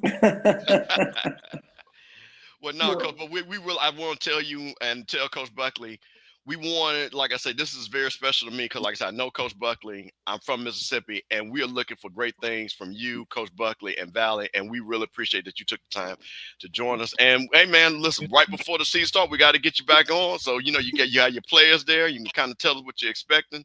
And then, man, we look for success other than when you play FAMU. Well, if it goes like anything like last year, you know what? Now, Coach, now I got to let you go. Now, okay. Coach, have a good night. Thank you, Coach. No, I appreciate you guys having me on. This was a blast. I can't believe that's an hour and a half. I mean, this thing went by so fast, and you guys are great. Love the show. Would love to be on anytime you'll have me. Yeah. Thanks, Coach. All right, thanks, Coach. I appreciate your time, man. And like I said before, I'm excited. You sound like you got the key to opening that door and get them glory days back at Mississippi Valley State. and also just make them competitive, coach. And I think you guys is on that right track. And good luck. And if I have your game, like I said, I'm an analyst of HBCU Go, and I'll get a chance to meet you and break some bread or have a good talk, man. So good luck this year, and I look forward to some great things. Appreciate that. Thank you so much, guys. Appreciate it.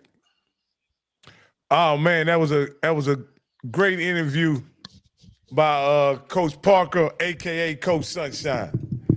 You know, No, like we're not doing that. We're not doing that. We're not letting you get that started. Because I'm not about to have the 40, 50 texts from the Valley people, the Jack State people, the people that don't like you, which is another 120 people. Say the numbers are up, coach. But Numbers are up. listen, they already texting me. They already on his neck, bro. They already know. So no, it's Coach Parker. Coach Parker, I can get with that. We're going to let the Valley people give him a nickname. We're not going to give him nothing. All right. Hey, but with no further ado, we got a very special guest. Everybody knows it's basketball season, so we got our HBCU basketball expert to come here and give us the latest and greatest with HBCU basketball on the men's and the women's side this time. Come on, Herb. With no further ado, we got Herb Stewart. Yes, sir. Yes, sir. All right, hey, Herb. Wait, Coach. Let me get this out the way. Go on and say Big Bama State. Go on, get that out the way. Get it on out the way that your boys won. Go ahead. Survive and advance. That's all I got to say, bro. That's all I got to say. Come on, thank you. We'll take that check that we got for that unit, that $348K. Yeah, the SWAC office can thank us for that. And yeah, man, look, bro. That was a heck of a game. I tell you what. We watch the game. You watch the game. Break it down for us. 76-8. Hey, all conference player makes the game-winning shot. Break it down. How did you guys win that game? To be quite honest with you, man, I thought defensively we really turned it up intensity-wise in the second half. And I was kind of dumbfounded in the first half why we weren't pressing as much. St. Francis was getting a lot of open looks from behind the arc in the first half. They were pretty hot in the first half. But I mean, to be quite honest with you, it played out a lot like the SWAC championship game did against Jackson. When they decided to turn up the pressure defensively, we started to speed them up and we started to get them to turn the ball over. I think St. Francis had, north of close to 15 turnovers, if not more. Wow. So that was one thing. Plus, on top of that, second half offensively, because I'll be honest with you, St. Francis was killing us in pick and roll in the first half. That pick and roll action, our big men were like looking at the ball instead of paying attention to where the players were at, and they got a lot of backdoor baskets that way. What I will definitely say that the defensive adjustment that Coach Maddox made in that second half, immediately going to the press and alternating the 1-3-1 and some of those zone defenses in the second half were primo. I mean, that's what slowed them down. They started not getting those easy looks. They extended the defenses out, in the second half on the perimeter players, and they made life hard for them. The easy looks they were getting in the first half behind the arc, they had to work for everything, and that made the difference. Obviously, that last play, hey, and I'm sure Coach Cole can tell you this. Coaches work on specialty plays and specialty item plays a lot. For situational plays just like that. So the fact that we saw one in the first four executed the way it was executed, because that was a pinpoint pass that was made from the baseline. The pass went right to the rim. Folks got their hands on it. Amar Knox, if you looked at him on the right side of the side of the court, he was tracking the ball. He was tracking the ball the entire time, and he was in the right spot. Great look. So yeah, man. Shout out to Coach Matlock, man. He's he really earned his paycheck. For Coach Hurt, for the people who hadn't been keeping up with the tournament, And some people probably actually don't know that Alabama State not only went to the NCAA, they was in the play-in game, and then they won in France to St. France, and now they on to play.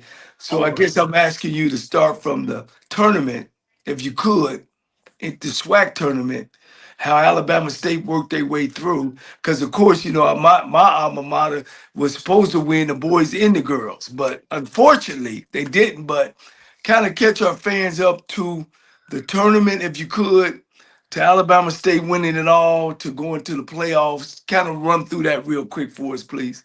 Well, I think the big thing when we talk about Alabama State's performance in the SWAC tournament, you know, there are three things that stood out to me.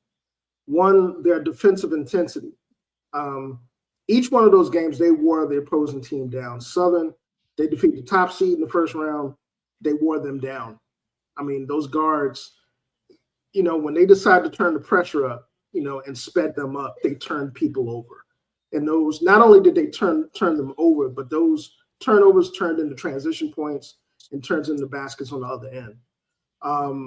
The second thing that really stood out to me was the fact that we got excellent play from our backcourt. Amar Knox, CJ Hines, who I believe was a tournament MVP, if I'm not mistaken. You know, even in that second game where we were kind of struggling, Tyler Mack comes off the bench and has a stretch of 4 3-pointers in quick succession in the last 5 minutes of the game. Wow. You know, and people that don't know about the Knox kid. He was transferred from UMES. You know, he was brought to Bama State as an outside shooting specialist. He just hadn't really gotten a lot of run, you know, during the season. Even in tonight's game, he came in and drilled 2 threes, you know, in situations.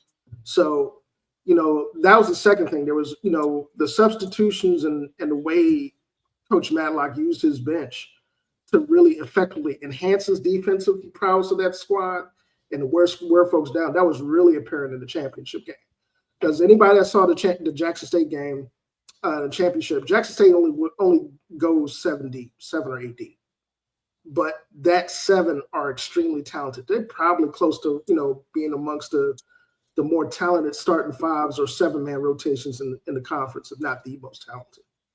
But, you know, the same thing kind of played out in that game. Jackson State got a pretty good start. They kept a lid on Deontay Ruffin, who, you know, to me is one of the most talented guards, if not the most talented guard in the conference. You don't get McDonald's All-Americans in the SWAC a whole lot. And that kid's a McDonald's All-American. He can go get it, Coach. When I say go get it, I was at I don't mean to cut you off, but Ruffin can go get it. And I'm gonna tell you that, this is sacrilegious, but he's from Jackson, Callaway High School, stand up.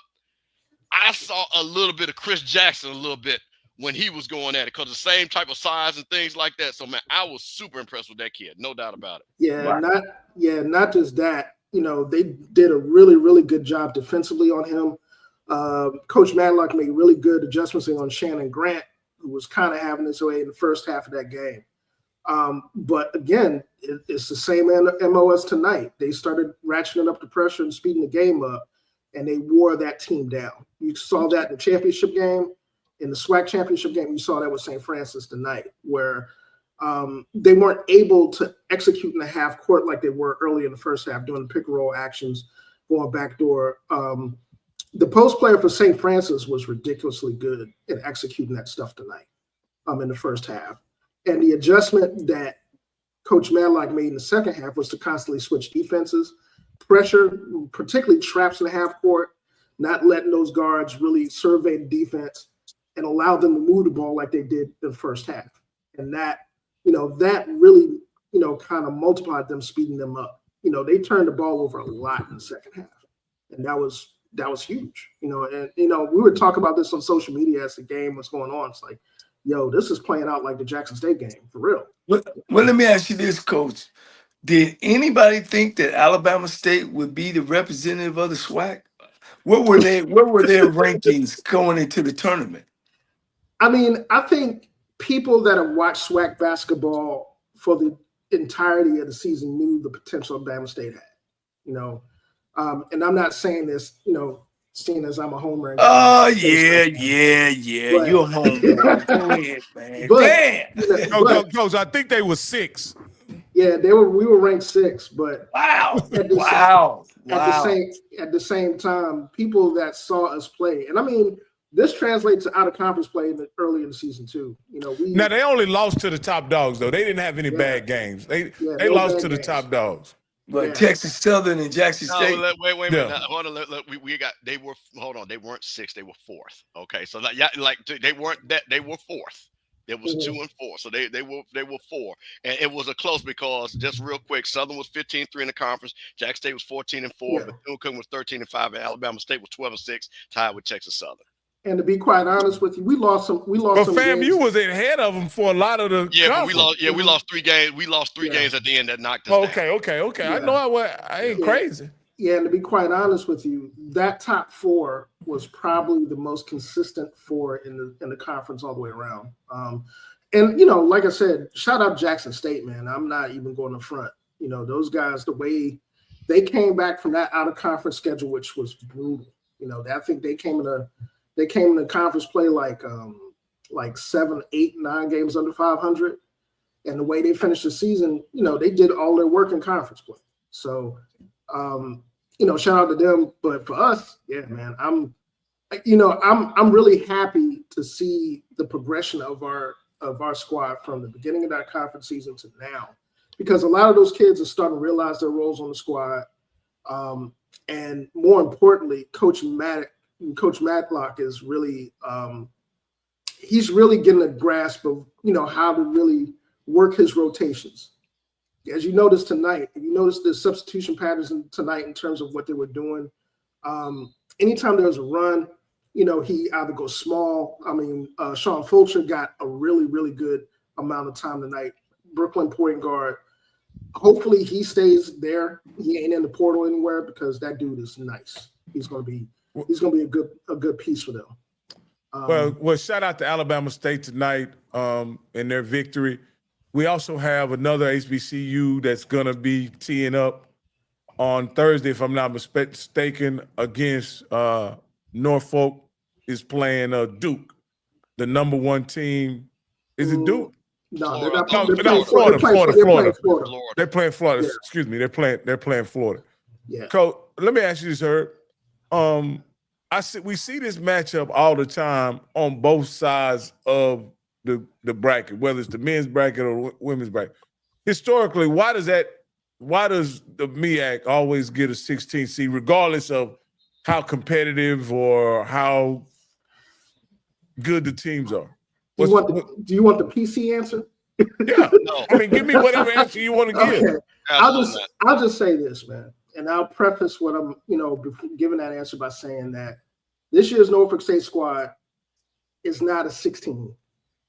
They're at the very least a 15 or a 14. That's how good they are. Just to put this in the context, High Point is 29-5. Okay, those guys are the darling upset. Upset alert for they play. I think they're a 13 seed, and I think they play Purdue in the first round, right? Out of Big Ten. And a lot of people are predicting those guys to upset Purdue. Now, just to kind of put this in the context, those guys were 16-1 at home with a bunch of Power 5 wins, and that one loss was Norfolk State. Okay, and not only did they lose, they lost convincingly. Earlier in the season, Norfolk State beat the brakes off of James Madison, who I believe is I think they're in the NIT or the CIT this year. They beat James Madison, a couple of CAA schools this year, by double digits. So, I want to start this analysis by saying that Norfolk State program is not your typical 16 seed. And if anybody's watched MEAC basketball over the last couple of years, that's some high quality basketball for low mid majors. I would put the MEAC up against any NEC, the Patriot, or any other these low mid major conferences, and a school like Lipscomb gets a 14? Mm-hmm. Yeah, and I think a lot of that also happens when, in terms of conference perception, and I think a lot of that also has to deal with how HBCU programs and conferences are normally perceived. I think the SWAC has a bigger issue with that than the MEAC does, primarily because schools in the MEAC have kind of altered their scheduling a bit in terms of utilizing a lot of more regional partnerships and scheduling with kind of lateral mid-major conferences, as opposed to just going for the big payday types of games against Power 5 and G5 conferences. A lot of times when we see that, and like I said, Norfolk is a really good example. Norfolk, South Carolina State this year, who were really, really tough. Those guys, quite frankly, should be in the NIT playing somewhere in postseason. Just to, again, use them as an example, they went on the road to Xavier of Ohio, who's a tournament team, and pushed them to the absolute last second limit at their house earlier in the season in out-of-conference play. Their coach was, look, we were lucky to escape with a win from South Carolina State. They went on the road to an SEC team in South Carolina, another tournament team, and were up by 20 in the first half. Let me ask you this here, Herb, because this is interesting conversation. Does attendance and fan support have any correlation in between where you're seated in the NCAA curve? Because here's the deal. We know that there's a attendance issue across most sports in HBCU sports. There's a attendance issue. Mm-hmm. Could that factor into why they're always seeded 16? So they give a higher seed to a team that could possibly have more fan support? Yes and no. And I say that by saying that obviously when it comes to the NCAA tournament, brands are important. Like, let's take North Carolina, for example. Okay. A lot of people, looked at North Carolina's schedule and was like, why the hell are they in? They should not be in, They certainly should be in. Yeah, but the North Carolina brand carries weight. As they're winning by 30 plus points right now, though. I think they try to send a message. Yeah. But I think a lot of times when we talk about mid-majors in particular in the NCAA tournament, mid-majors as a whole kind of get the short end of the stick, because you don't see outside of somebody like Gonzaga, for example. Okay, Gonzaga is probably the exception to the rule, because those guys started out as a mid-major, and that program got built to such a point where nobody can ignore them anymore. The majority of mid-major basketball, has a ton of fan following, fan support, fan following. You look at the MVC, the OVC, places like Wichita State, places like Drake. Nobody knows about Drake except for Drake fans in Iowa until the tournament. Drake is 30-4, but nobody's checking for Drake. So I don't necessarily. I think for the bigger programs, that's a big deal. For the high mid-majors or mid-majors or low mid-majors, it's more so about building actual conference visibility in terms of the quality of play. Now, just to kind of, pivot back to what you just asked, fan support is big, but there's a correlation between the basketball product as it being a really good basketball product and marketing for it and fan support. So here's my point. Okay. Let's address it in this way. And North Carolina is in the game because of their fan support and brand. That's why they're in the game. And anybody's doing business know that North Carolina deserves to be in the tournament if they're competitive for brand support or whatever. I'm just simply saying that from HBCUs, when you see the attendance, you can see some really competitive basketball games, and they have attendance of like 460. Well, 600. May I go in instead? I did play Division 1A basketball. Yeah. at the end of the day, and Herb, you will definitely agree with this. I don't care where you're from.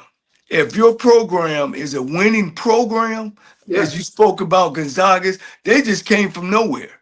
You know what I mean? Exactly. Because they were finishing 30-4 and 30, 29-2. And it's the same thing They were with the selling out SWAC. their arena as well. It has nothing. This is why it has nothing to do with that, coach, because you don't play at home when you're in the tournament. When you leave the SWAC, like University of Dayton, who knows about University of Dayton but somebody in Dayton? But traditionally, they have a winning basketball program. So when they come out with a great year, then they're introduced, and then they'll send them somewhere else. When we actually played Alcorn State for the SWAC championship when I was a player, then Alcorn State ended up playing in Dayton. All the SWAC teams that come out of the SWAC championship team, they go play in Dayton because that's the region. Well, Attendance don't really matter. this Records and tradition matters more. Well, this is what I'll say, and I'll shut up. I believe that Norfolk. Let's look at Norfolk this year. Yes, sir. They have a team that I believe can beat a lot of lower level Power 5 competition. Like, yes, sir. Yes, like sir. they can beat the 14th, 13th, and 12th team of the SEC. They can beat them. I'm not saying they will beat them, but they can beat them. They can beat the 9th team that was in for the Big 10. Or they can beat the 9th team that was in for the Big 12. They can beat them, not that they will. But if they do beat that team, right, they're knocking out a lot of fan support. They're knocking out a lot of brand recognition that the tournament might have. Let me answer that. All right. There's a couple of things that are a little bit different about the NCAA tournament as compared to the rest of HBCU athletics. One, anytime you win, particularly as a mid-major, that NCAA unit that you're entitled to for a win, that's cash money. What Alabama State did tonight, that's $300,000. There's $348,000 tonight that's paid out to the grand total of $2.1 million over the next 5 years. Okay. The thing about the tournament, and this is just, and I just want to kind of, again, paint a larger picture of how the tournament operates in comparison to the rest of what we're used to in HBCU athletics. The first thing about the tournament is that the branding of the tournament is built upon that mid-major or that low mid-major team making the tournament. And, playing the game out on the court, they're favorites. You got your favorites that have brand recognition that are traditional winners. But the money that the NCAA makes is made off of those stories being broadcast on the national stage every year. Like St. Peter's, nobody knows who St. Peter's was, but they made a Sweet 16 run, an Elite 8 run. And not only did that, really buttress their school from being just 1 year out of Division II into a viable basketball program, it got their name on the map. Same thing with VCU. We talked about, you mentioned VCU. VCU, back in the day, was a regional, place known regionally, in the DC metro and mid-Atlantic area in terms of basketball. But what happened when they went from first four to Final Four with that run? Those are the types of stories that put programs on the map. Yeah. Now, can I piggyback off of that for a minute, Herb? I know you're going in my same direction, and I want to explain this to our audience as well as Rocky. These areas of where these games going to take place is already there, and as Herb dearly said, that it's off these stories. Whether I bring a North Carolina in Dayton, Ohio, because I know Dayton is one of the places that they always send groups of teams. Whether North Carolina go there and win all the way through, And okay, we supposed to. They gonna come and see North Carolina every night. But I agree. if Norfolk State come in there and be a Cinderella team, guess what? That place will still be packed out because of, like Herb said, the store. You know what I mean? We got a school down in Phoenix, Arizona called Grand Canyon. You heard of them, Coach? Yep. If you look at this school, Rocky, you be like, That's a man, community this school. is some bullshit over here. But in basketball, they get it done. So Coach, what So I'm the SWAC is not notorious or known for basketball.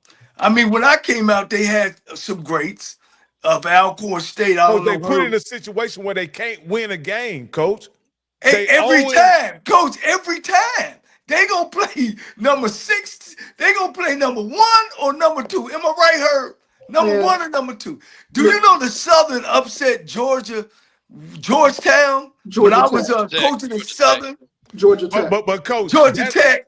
But You know Coach, what I'm saying? that's Go okay. ahead. See, you going right where I was going, Coach. Okay. When there was that was when you only could have a 1 in 14 or 1 in 12. There's not been an upset since they went to a 64 game format of an HBCU. Conference State is the only one they did it, and it was a 14 seed. So what are we saying? So what are we saying? Let me respond to that. Hold tight. All right.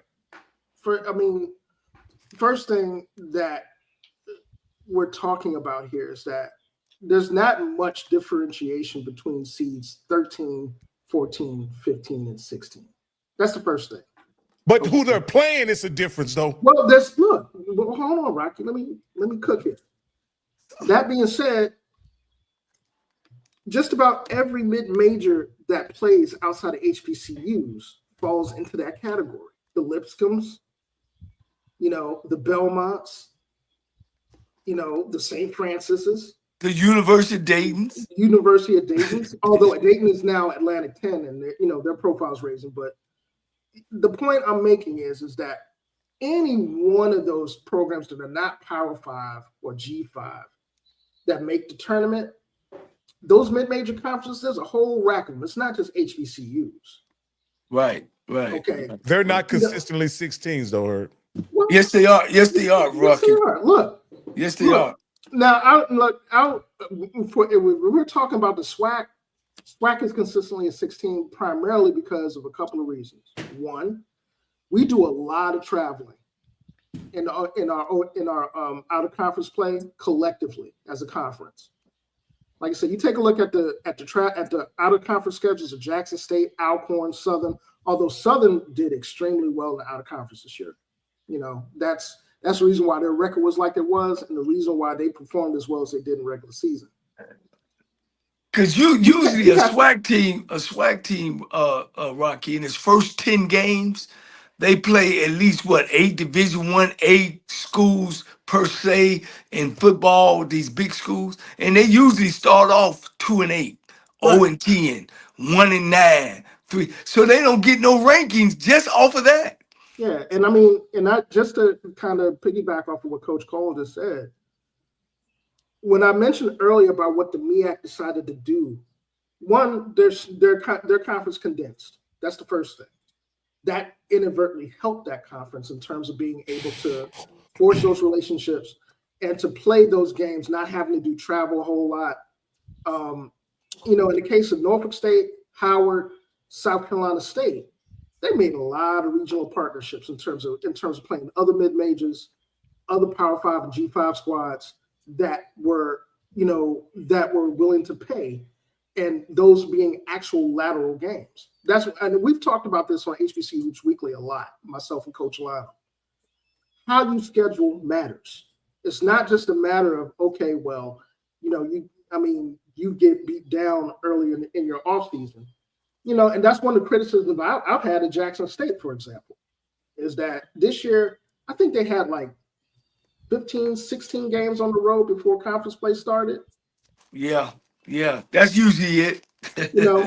So there are a couple of things that need to be clarified first before we start going into the discussion as to why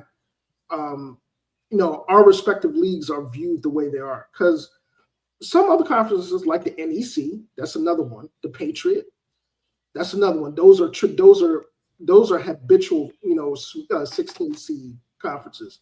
I don't think I've seen anybody outside of Bucknell be any more than a 15 or 14 seed out of the Patriot. But even at that, Herb, I'm saying that in my lifetime, while I've been watching the tournament since they expanded to 64, then 68, the SWAC and the MEAC has been almost exclusively 16s. I can't think of a year that they weren't.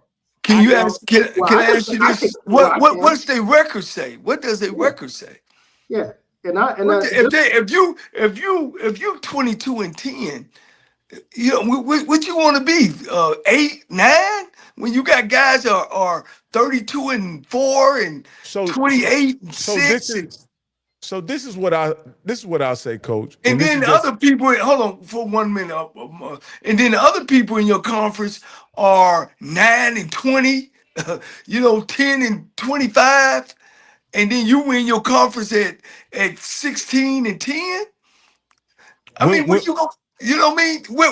can I say, man, you dominate your conference, but you 16 and 10. You go 14 and 2 in your conference, but when you look at your conference, all of them are like 10 and 20. Coach, in recent history, I want to say Texas Southern had a record of like 25 and 8, and they were 16. When was this? Yeah. When did they have only 8 losses? When did that coach almost beat the number 1 seed when TSU played them? They almost beat the number 1 seed. It can't be more than 10 years ago when that coach had them on the ropes. Coach, they had somebody on the ropes. Yeah, they wasn't no. What you just say? They wasn't no 28 and 10. That's 38 games. No, yeah. The last SWAC team that I remember coming that close was Southern, and that was a Southern squad that lost by 3 out west. If I'm not mistaken, they lost to Gonzaga by 3 points. Yeah, and that was in TSU had somebody recently on the ropes for a while. Right. But their record was so bad, Coach. When they opened up the season, they was something like, I think they beat Oregon. I remember they beat Oregon. I think they beat Texas A&M that year. And just to kind of, I don't mean to cut Coach off, but that's kind of why we talk about how important it is for the SWAC and the MEAC to be able to develop these conference relationships in the regular season. Like when we talked about like a couple of seasons back, I think the SWAC had a first of a kind with the Pac-10 when the Pac-12 was still in existence. And they played home and homes, which resulted in a lot of really, really good big wins. I think Grambling that year went to the tournament that year, and they had 2 wins over Pac-12 teams. So when we talk about those types of things, that the first thing that the NCAA committee looks at whenever we talk about strength of schedule, whenever we talk about conference visibility, it's the strength of that conference. Yeah. And the reason why the SWAC in particular, the MEAC has gotten a little better about it because of how they changed their approach to scheduling. But the reason why the SWAC ranks the way they do is exactly what we talked about. The vast majority of SWAC teams are thinking about, we got to keep this athletic program going. So we got to take these cash games. Right. And those cash games, like I said, 8, 9, 10, 11, 12, 13 games on the road or more to start a season. And you play big boy teams. Yeah. That does not constitute a very high SOS for your conference. Hey, let me jump in here because I want to give some perspective on that, because I want to put a button on this because we got a couple of things to talk about. Okay, so let's understand something. Mid-majors grow because they can play other quad 2, quad 3 games. They do not have in their contracts, and Herb, every SWAC coach has in their contract money games. Exactly. You're going to bring in $600,000. Okay, has to bring in. So unlike a High Point, a Belmont, who has an endowment 200, 300, 400 million, where it's not a concern, guess what? A High Point can play a Belmont. He can play games across that quad 2, that quad 3 to build up their records. While a SWAC team has to go out and play a quad 1 game to just get money. So and Jack State's a perfect example of this. They went 14-4, but they went 2-13 outside. And the thing about it, if they were able to schedule right side schedule, they probably would have been a 20-win team. Exactly. So that's the thing about it. So, Rocky, to answer your question, that is the problem, because that's literally in the coaches' contracts. Unlike these other mid-major schools, they don't have that in their contract because they already are financially stable, and that is the issue on that. So they have to schedule games. They have to schedule those on the road games, I'll call them. Those games, those majors on the road, money games, whatever.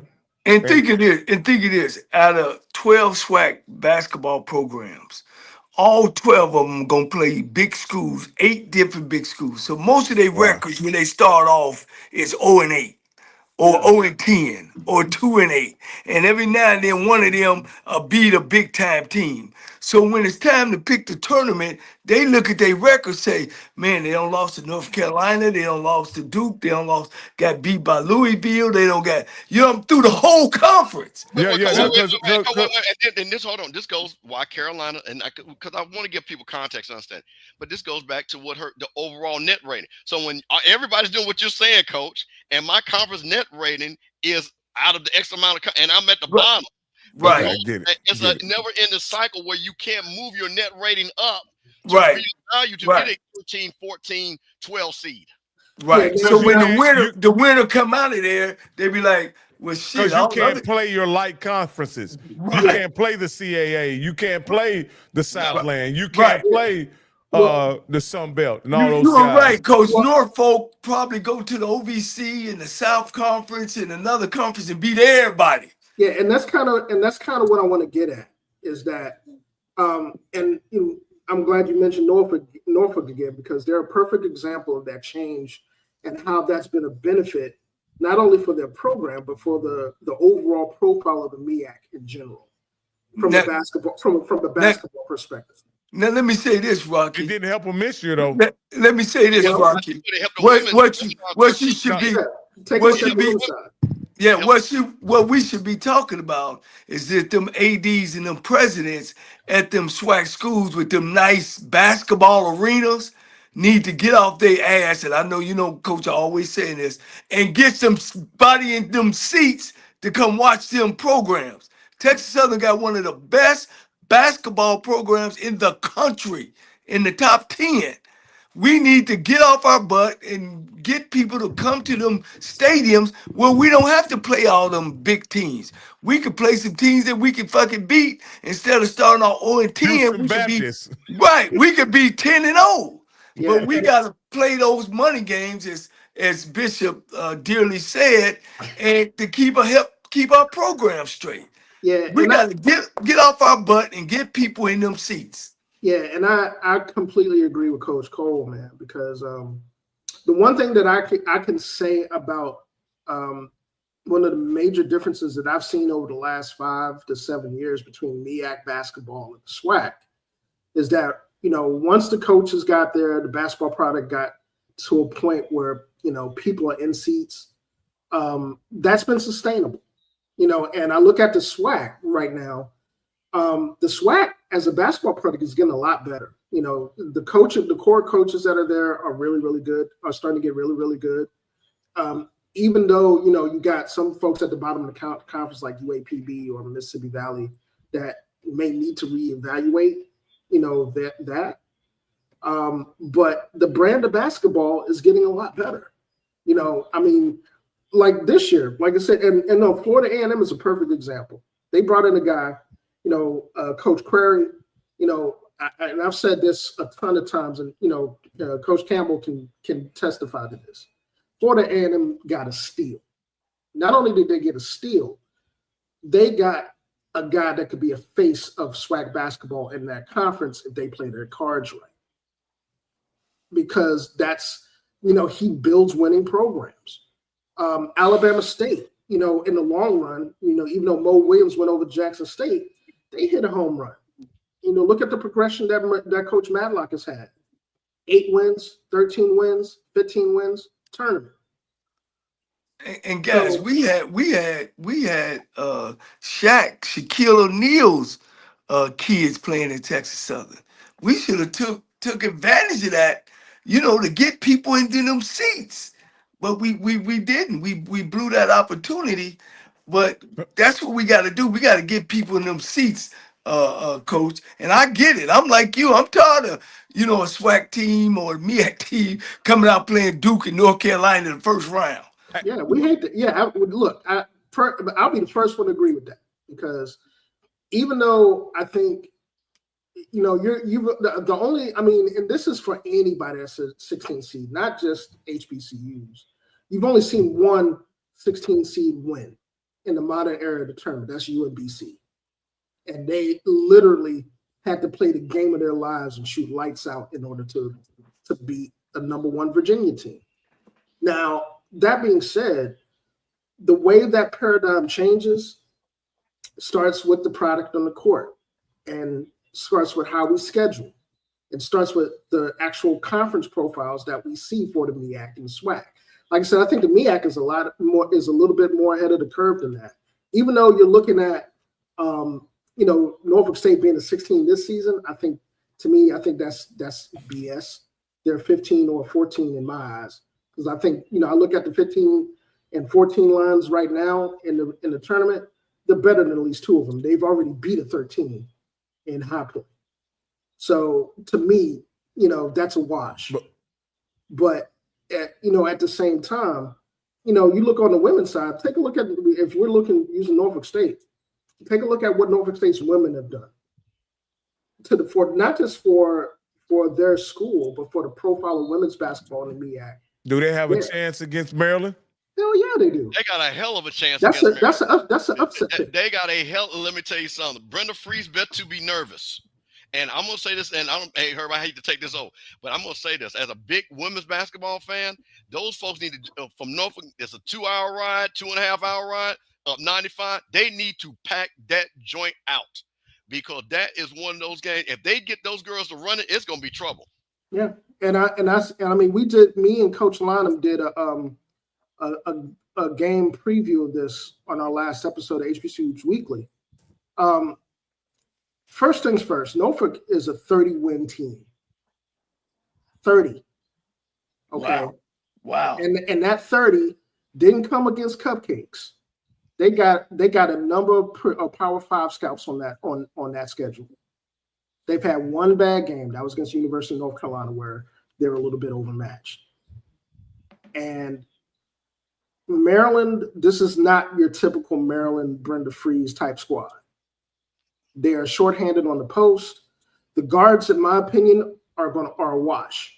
Diamond Johnson's probably going to be the best guard on that court, if not the best player. I probably put her and Cheyenne Sellers probably in the same category. And let me say this to them damn basketball coaches out there. Hell, all you need is damn 5 players. Hell, you don't need 22, 25. Shit, it's 5 great players in America that you can go damn find so we can fill these damn stadiums up, man. I'm telling you, I'll be sick of that myself. You know what I'm saying? That basketball is a lot easier to recruit than football. You know what I'm saying? Every school in America play football. Basketball. Everyone got a goddamn basketball team. 2 rims in a court. You got to go find some of them, man. And that's the thing. And like Mr. Herb was saying, that and Rocky, and we all said it tonight. We got to find a way that we can get quality basketball players to come in there and put up big numbers. And we got to be able to sell those seats so we don't have to go out and play and start off playing North Carolina, Duke, Florida, so we can make money just to help the other programs out. That's where we're losing it. We're losing the battle there, man. And we always going to get in there at 16 or the playoff game. Always. Until one coach in the HBCU realm, what's my man in Morgan State? He almost done it. He ain't there no more. Todd Bozeman. Todd Bozeman and the other coach from Hampton did it. Yeah. The white guy, he did it. Steve Murfield. Yeah, Yes, that was sir. him. Yes. Yeah. Yes, sir. Yes, sir. Herb, you with me, boy. You with me, boy. You know your stuff, man. You know Harold, your let stuff. me ask you, let me Hey, ask you a man. question. Were you able to come over and come to the SWAC tournament? Were you able to be in the presence, go to the games? Not this year, I unfortunately. was going to say, how was it attended? Did anybody see It was very well attended, to be quite frank, Okay. what I saw. I want Okay. to talk about that because I think this is very important to go at. So first time in Atlanta, I went to every night other than the championship game. Mhm. I saw Jackson State well represented, FAMU well represented, Alabama State well represented, Bethune-Cookman well represented, Southern well. It was, now here's the thing. Now we're talking about a 3,500 seat arena, but it doesn't matter. A great party is when people are enjoying themselves. Yeah. Yes. Yes. And the thing, what you saw, because of the right sizing of the arena, the crowd bases were loud. I made a post and people saw this on my Twitter, and then this is a joke for my Jackson people. Them damn pom-poms were pom-pomming with Jackson State because they were able to come over. Jackson State has a large fan base in Atlanta. A lot of people were able to drive over from Jackson. Same thing with FAMU when we played Jackson State. The Jackson State, Alabama State was amazing. The Jackson State FAMU game was amazing. The Southern girls and Jackson State game was amazing. And I'm talking about the energy and I've been to several SWAC tournaments. This was the first time where it felt like, I tell you what, SWAC tournaments used to be below high school tournaments. You left out Texas Southern, did they? Y'all got up out of there, coach. We didn't get no help, coach. Y'all didn't show up. I'm gonna tell you this. I'm gonna say I was shocked, but it was a long way. Not being funny, it was a long way. But if you look at the conference, they had a lot of support. And what I think, and here's the thing, if Commissioner McClellan can figure out a couple of things, the delays in games, and allow, because they have this fan fest, and allow people to go in and out from the fan fest when they have those delays in games, they've got something built. And I think they really can have something where they can get that thing to fill up to about 3,500 people, honestly. Yeah. That's what we need, coach. You got to start from there. So I'm going to take my hat off to the commissioner of starting in a small venue to get, like you say, man, the party is parties when everybody has let me ask you guys this. How many people attend the CIAA? It's roughly the same. First Mariner Arena, since they moved it to Baltimore, they have a capacity, if I'm not mistaken, and somebody in the chat can correct me if they have how many people show up? That's what I'm saying. How many people show up for the games? Yeah, I heard it's normally packed out. Coach, I went to one a long time ago, and that mug had to be 6,000-7,000. Yeah, they can get up to 7,000. That's when it was in Charlotte. That was when it was in Charlotte. So has anybody tried to make the SWAC an event like the CIAA makes their tournament event? Well, hold on. Let me answer that. Because I got you. Yeah, I'm gonna let you, because I think you're gonna go my direction. Only reason I'm saying, because I was there. That's exactly the purpose of moving it to Atlanta, having the fan fest, having where you, and again, the tickets were not overly priced. I think one of the times you get in the game for $10 for some people that I heard and everything. So what you had was, and what I did not know, which I found out from my AD, every school had to bring their band, or it was a $35,000 fine. So again, when you're talking about the environment, you got the Boom and the 100 and the Jukebox and all the other bands and things like that. You really had a great basketball environment, and you had people to come. So that's what Rocket, what they're trying to build. They tried to have after parties and things like that, day parties. And I'm talking things that were affiliated with the actual event. So that's the thing about it, which was really great. And for me, like I say, again, you saw people representing their schools. I met a lot of people that watch our show. Shout out to them. And the thing about it, so they're trying to build that. I think they're really saying, you know what, let's get a small sliver of the CIAA, use Atlanta as the backdrop, and build from it. So Herb, I'll turn it over. I like that. Go ahead, Herb. I'm sorry. Yeah, and I want to, I think Coach just hit the nail on the head. That's one big reason why, the SWAC moved to that venue. The other comparison between the SWAC and the CIAA, first and foremost, the CIAA has a head start on the SWAC in terms of basketball tradition. True. So, when that's kind of apples to oranges to me, because the CIAA has had the better part of 60, 70 years of being packed out and being a basketball product that people, gravitate to. We're talking about a conference that has national championships to its name. whether we're talking about Virginia Union during their run, where we're talking about Winston-Salem State, you know, and a number of others of squads that have national championships in that conference. And we're also talking about a conference that is a permanent staple in, you know, NCAA tournament play at the Division II level. So let's kind of put that to the side for a minute. Now, I think their fan bases are the same. That's what I wasn't really talking about. The fan bases are the same customers. That's all I'm saying. Well, the fan No, base. no. The MEAC and the CIAA is difficult. Yeah, there's a difference. Even though the MEAC, you know, from a basketball perspective, kind of, you know, is the CIAA's little cousin.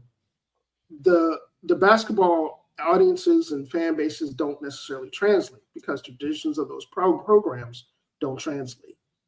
So, and they do a good job of playing each other too, Rocky. Right.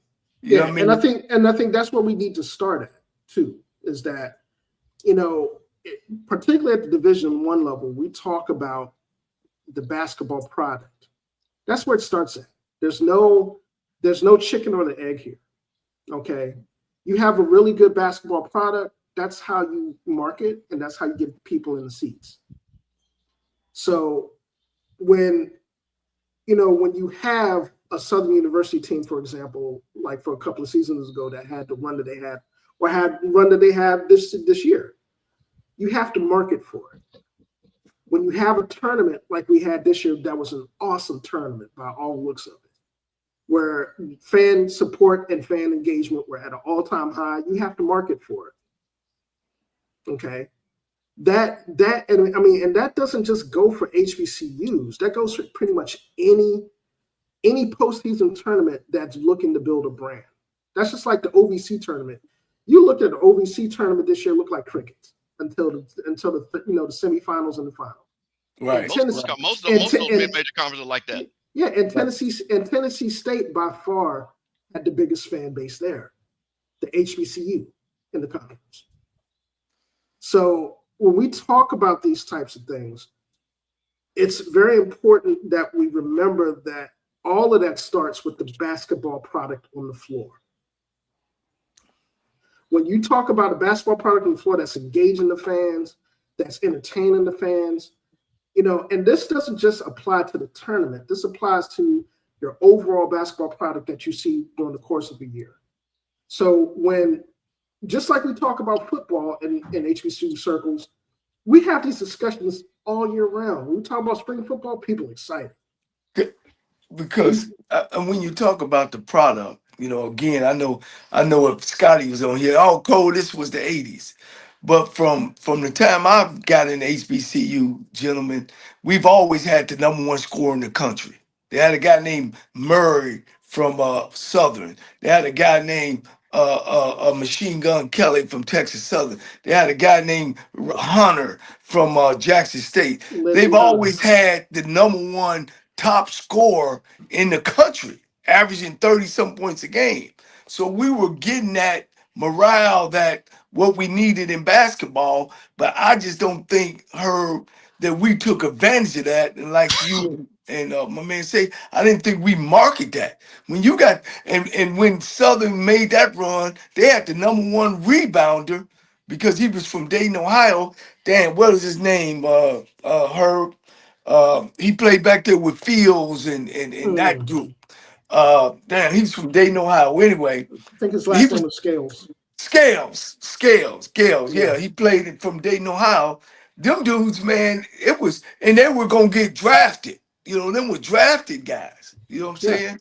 Yeah, and I mean, just to add to that story too, man, Southern, you're talking about Billy Joe, you know, you talk about Ben Job's most successful team. That's a team that went to the tournament in 1993. Yes, sir. It beat the brakes off of Georgia Tech. Yes, sir. Yeah. It made a Sweet 16. Yeah. So yes. I mean, those are the types of stories. And again, I can't emphasize this enough. That's what the tournament is about. Right. You know, right. That's just like a good example is, you know, that's a non-HBCU example is Loyola Marymount. Who the hell knows anything about Loyola Marymount outside of, Bo Kimball and Hank Gaddis? Nobody. But one thing about them, they win.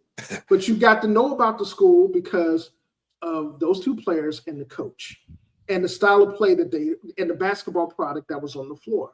Right. So, you know, when we frame this conversation, particularly for HBCU basketball, because I think this is very important, you know, we have to frame it in terms of building the basketball product first, because that's where everything starts. That's where recruiting starts.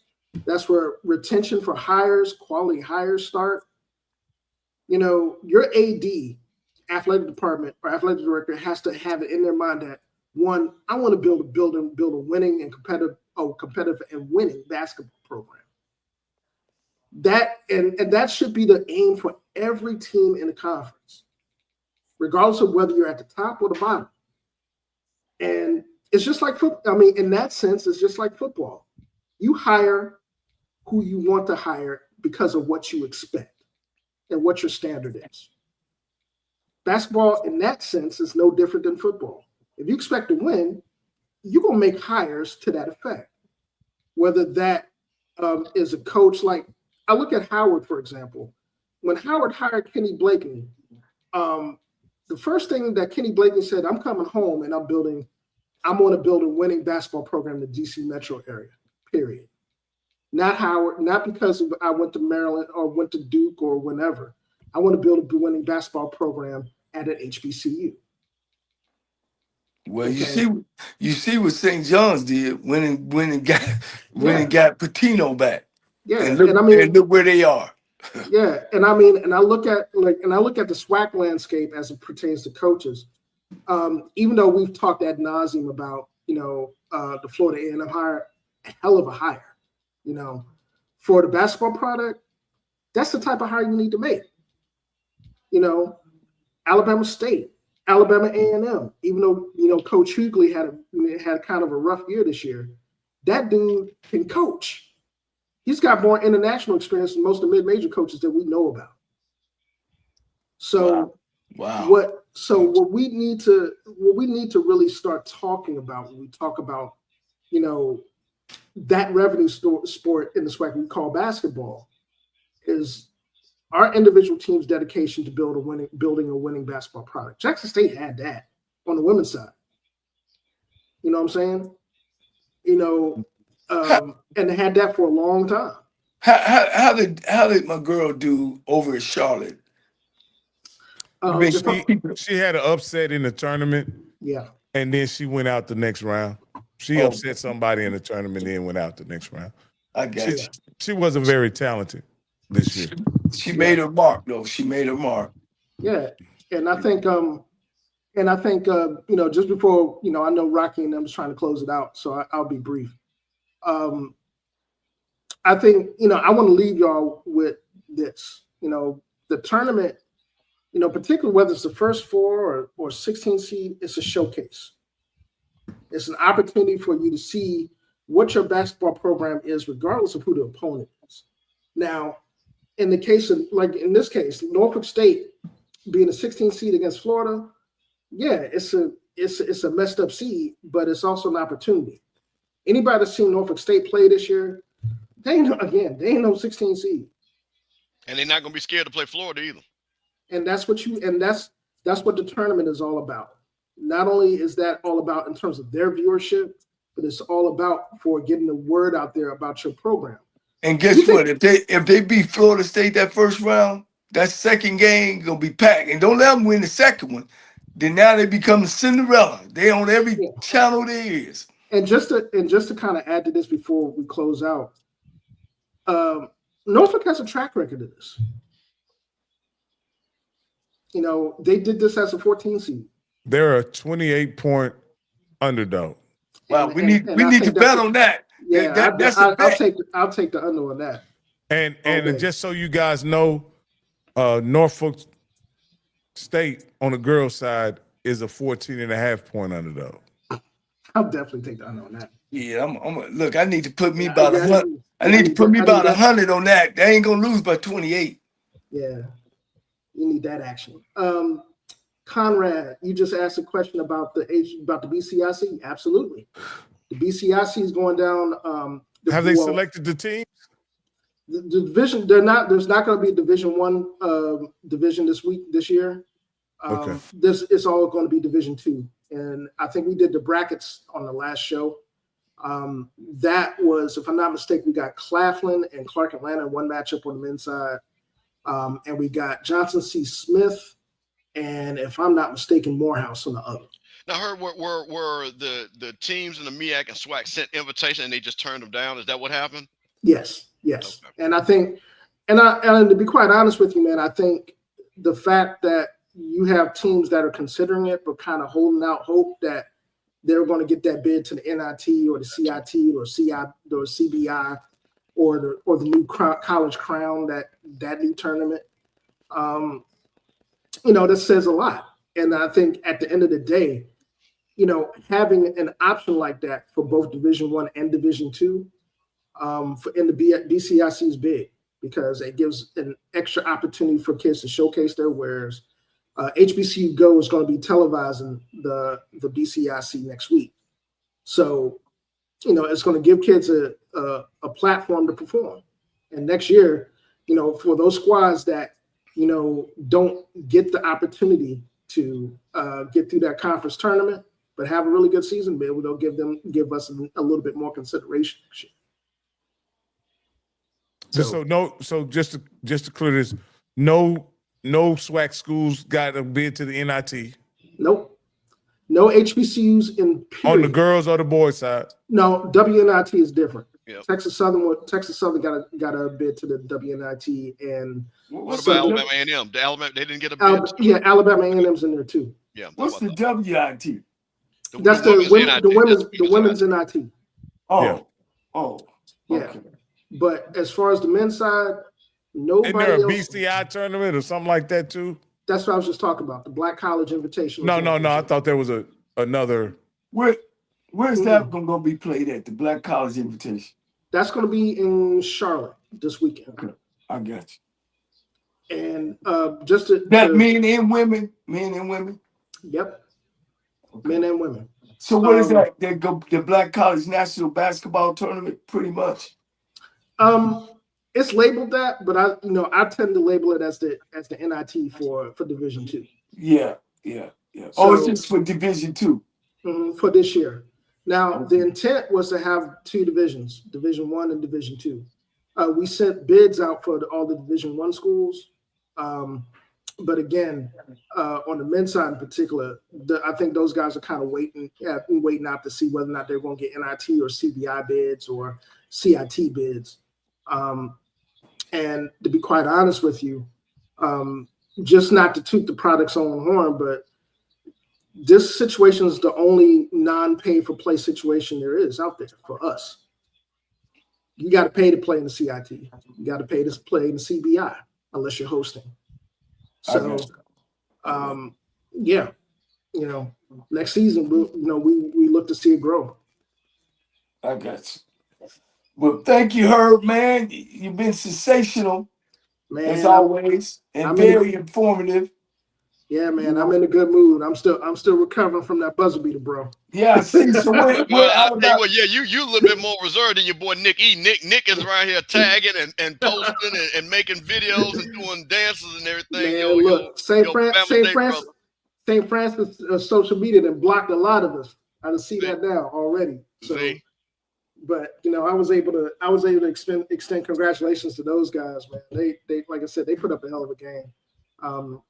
They made a hell of a run in their own right. So, hey, Herb, one thing though, but you did hear what the Rattlers did for y'all up there in Dayton, right? You heard about that, right? Mm-hmm. That our alumni association, because y'all are SWAC brethren, we had to take care of y'all. See, and so don't never be sad that we don't get along. See, and that's the way it should be. Y'all going to Dayton, Herb? Yep. My family, they'll be at the game. My brother, they go to. But they already played, Coach. They out. Yeah, they going to Lexington now, Coach. We about to head to Lexington to play Auburn, man. So it's y'all, damn, that was the playing game. That was the playing game. Oh, so okay. we getting ready. Yeah, so or I don't even like to call it the playing game. I call it the first four as part of the tournament. So it's like, I mean, to me, a tournament win is a tournament win. Man, I got to put $200 on this Norfolk, Florida. 28 points. Florida ain't beating them but 28. Yeah, that ain't happening, bro. They ain't happening. No. I mean, I've seen both squads play this year. If anything, the advantage Florida has on the post at the 4 and the 5 spots, that's going to pose a problem. But guard wise, you forget it. That's a wash. I got you. We appreciate you, man. Hey, man, thank you for having me again, man. It's always a blast being on the show, man. All right, nephew, appreciate you coming on, man. We're gonna All right, man. Bring Thanks, you back to close this thing out for the close this basketball season out once everybody dips. What's up, fellas? All right. Is it something that look, I've been hearing about. Well, go ahead. Do we have something else? No. It's on you, Coach. You finna get there, and then we can wrap it up. But Campbell, I thought maybe did you have something? Yeah, well, it's two things. What I like again. Shout out to Coach Parker for coming on. Hey, Coach Buckley, however he hooked it up. Yeah. So I see some success there. Rocky, that nickname, that's trash. Just don't bring that up no more. Don't say that no more. Anything like that. We're not doing that. Okay. Man, I tried. But I will say, and it was one thing that we talked about representing your school, and I think that when you see a guy and a white guy, let's be honest, that is not familiar with the area, this is not where you come. You have white guys that say, "Hey, I grew up around there," and all that stuff. Hey, he's a Midwest guy. But he understood, hey, I'm coming on here to represent this school. And I like that. And then we got situations where we got other coaches that don't do that, which to me sends a bad message, even though they don't think it does, or, because you are the ambassador of that school. So anytime you have a chance, you should be wearing that gear. You ain't going to see Coach Cozy, Coach E-Rob, TC, you're not going to see them guys without the J, the F, and the A. You're not. You know what I'm saying? No matter what. Point blank, period. Because they're going to represent their school. And when you got people that don't get that, it's just really disappointing. And I think what I really like about what those guys, because those guys got a heavy lift, Coach, like you said, in Mississippi Valley. They got a heavy lift. And I think they understand that. But what I do like is that they are representing Mississippi Valley, which is super awesome. So, man, I'm super excited. Like I said, I appreciate you allowing us to have Coach Parker on there, because I think we learned a lot about, who and what he is and where Coach Buckley is going to take that program. Coach Parker was dope. He was definitely dope. And I wanna commend Coach Buckley hiring such a qualified guy as him, and maybe not more so in the years, because he's only been coaching 10 years. But his attitude and his outlook, guys, and I'm telling you from experience, that I look for some good things, from him in that program. I do. He has the right attitude. He's saying the right things. He's taking the right approach to that type of program, man. And I'm telling y'all, Coach, when I put my finger on it, I'm telling you. And I look, I'm like you, Coach Campbell. They gonna do some things, Coach. They gonna do some things, and that's good for our conference. That's good for our conference. Huge. And I thought that was good. But I do want to piggyback, because I heard Scotty's channel on about Michael Vick and how he don't dress the part and how he don't represent Norfolk. This is what happens when you go out and you lay down for somebody and lay over the water and let them walk over your back, and then you expect them to turn around and help you up out of the water. And this is one of the things that I talk about, not necessarily celebrity coaches, but necessarily understanding what we have to offer as HBCUs. Stop being the, I don't want to use the 4-letter word, but, stop being useless, like we're nothing. We are the platform. You got to have the platform. You know what I mean? And then you help somebody raise up, instead of you thinking you need somebody to bring you up. We already up. So, Coach, you feel that the administration, HBCUs, are begging these guys to be part of our Yes. ecosystem, And not and they and shouldn't beg them or they shouldn't ask them or no, I'm saying that it should be some in their contract where we're both shaking hands of saying, I'm doing something for you, but I'm expecting something from you as well. And what we're doing is throwing $500,000 at them or 5/8 of $1 million to them, and they ain't even done nothing. Nothing. And they come with no experience. It's like we're not saying that we're valuable and we're going to give you opportunity as well as we're going to accept what you bring to the table too. Instead of it's a partnership, we're giving them a deal. And I think these guys are coming in and taking over those deals, and we're not getting anything. It's a bad deal. Let's look at Eddie George, for instance. Okay, yes, he won the championship after 5 years, but in winning that championship, what did he do to the football program? At Tennessee State, coach, we played on the off season. A&T either every other year, South Carolina State, Southern University, Florida A&M every year, and Jackson State every year. Then we would play the conference. Not only did we give Eddie George $500,000 to coach, okay, what did we get out of the deal? We went down to playing Pine Bluff, no fans, Lane College, got beat, Mississippi Valley, no fans. All right. Then we go into the conference and it's a four-way championship, right? All right. Ticket sales didn't go up. Enrollment didn't go up. And the school is broke. And then he goes off and get what? A $600,000 and leave the program in shambles and leave the school in shambles. It was a no win there. So what I'm saying is, but then we giving Deshaun Jackson his opportunity as well as Michael Vick. Then now we want to jump on Michael Vick. Well, I ain't for that. I always said that I wish Michael Vick well. But when schools put yourself out there and now he's not reciprocating, he don't wear no paraphernalia, he don't come dressed the way he should, he's not representing the school. So at the end of the day, what are we getting out of it? And it seems like that he's really coming to reality of saying, damn, this is taking a lot of my time. You know what I'm saying? So I've heard the show, Scotty showed them the other day.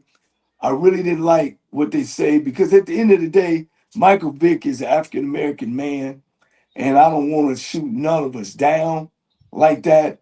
But when you put yourself in that situation where you just a prostitute to this guy, then yeah. Because at the end of the day, Michael Vick has no skin to Norfolk. Besides that, he grew up in that area. He has no skin to HBCUs. He don't know the struggle. He ain't walked the walk. You know what I mean? And we're transitioning from this national statue to something that's local. So, Coach, are you insinuating that there's a lack of appreciation for the opportunity that's been afforded? Well, the writing's on the wall, but I don't want to chastise him for that. We set ourselves up for that. You know what I'm saying? We push no matter what they say. Even though Deion Sanders was Deion Sanders, we gave him that platform. You know what I mean? At Jackson State, we gave him that opportunity to say, "Hey, man, I can coach. I just need the opportunity." We've done that for Eddie George. Now he's gone.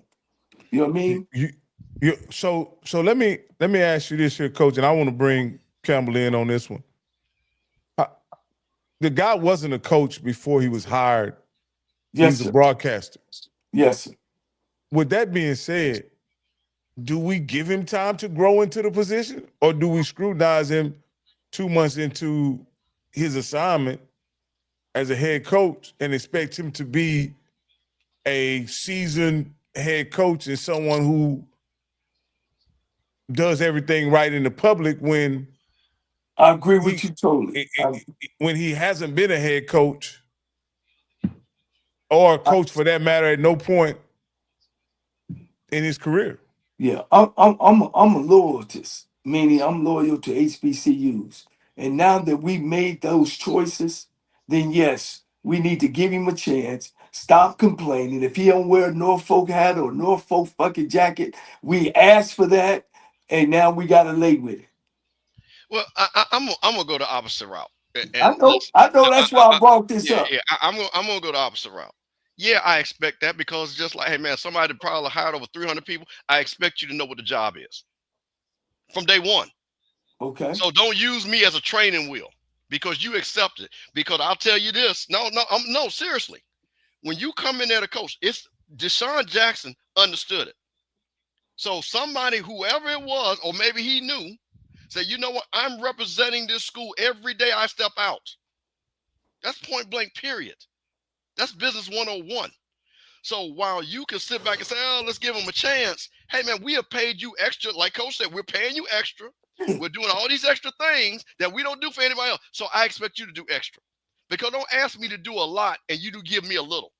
And don't say because I am little, you're not going to give me a lot. That's not how that works. So no, because you know why this is a big deal? Because the whole point of Scotty saying, and we'll use Scotty saying, celebrity coaches, use your celebrity. But That's see, the whole point. But see, because we're not because let's be clear, we're not hiring him because he, to your point, that he's a great coach. No, we're not. Coach Buckley actually coached. So that's my Coach Buckley. So wait a minute, because I got to finish this. Oh, Coach I'm sorry. Played in the pros, was well known, but guess what? He actually coached. So you could take his T-Buck and all that, you could get that out the way. He has a coaching resume. Okay? Right. So if you're going to bring and go and say, hey, you're bringing this because every time you wear a hat, a jacket, a shirt, you know what people say, man, where did you get that from? Where did you get that from? Right. I was all at the SWAC tournament. You know what people said to me from family? Hey, man, see where you get that jacket from? I heard people from Jackson, hey, man, you got that cool ass Jack State, man. People have bomb stuff on, and people want to know. That's how the school actually makes money. I'll say this, and this is what has surprised me in the whole Mike Vick situation. I thought he was going to take, because he had a kinship to the area and it's near his hometown, I thought he was going to have a similar approach like Coach Prime in this regard.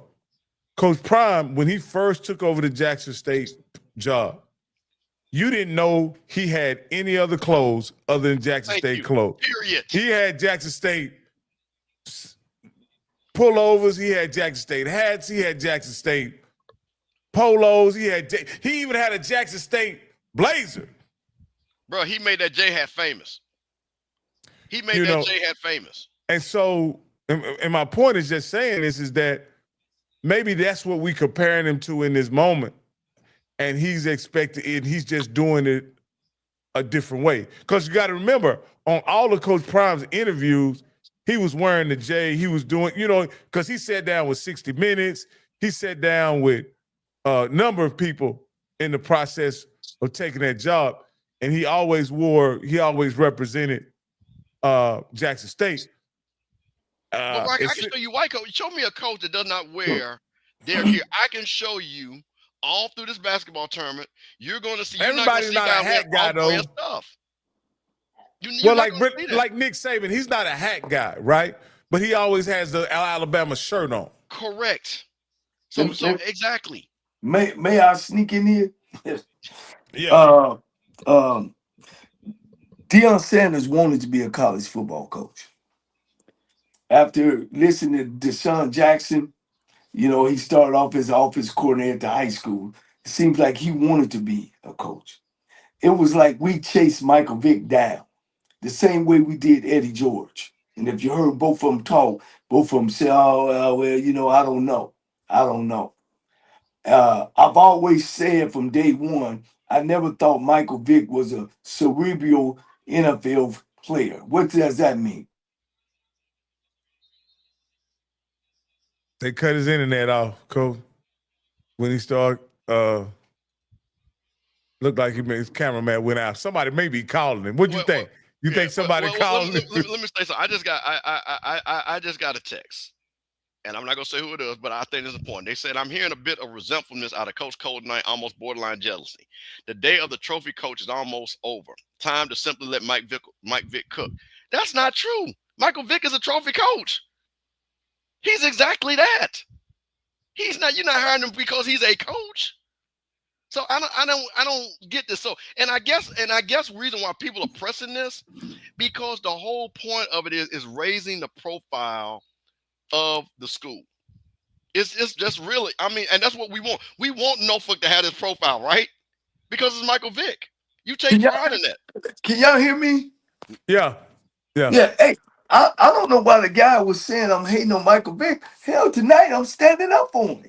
You know what? I thought it was. See, you know, the reason why I'm not gonna say who said it, because these my folks. You know what I'm saying? But it's because well, let me talk to your folks. Yeah, I'm saying now that we've hired Michael Vick and he ain't doing what we want him to do, then now we people own him. I'm not owning him. I'm saying you're getting what you asked for. You asked to be Michael Vick to be your. No, he ain't gonna wear the hat. No, he ain't gonna wear a Norfolk jacket.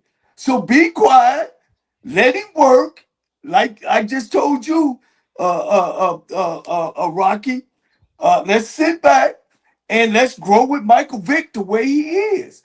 No, I'm good. I'm saying Michael Vick is another black man like me. Yeah, and I'm loyal to HBCUs. And that's the choice that we said that this man is gonna take one of our schools and do something great.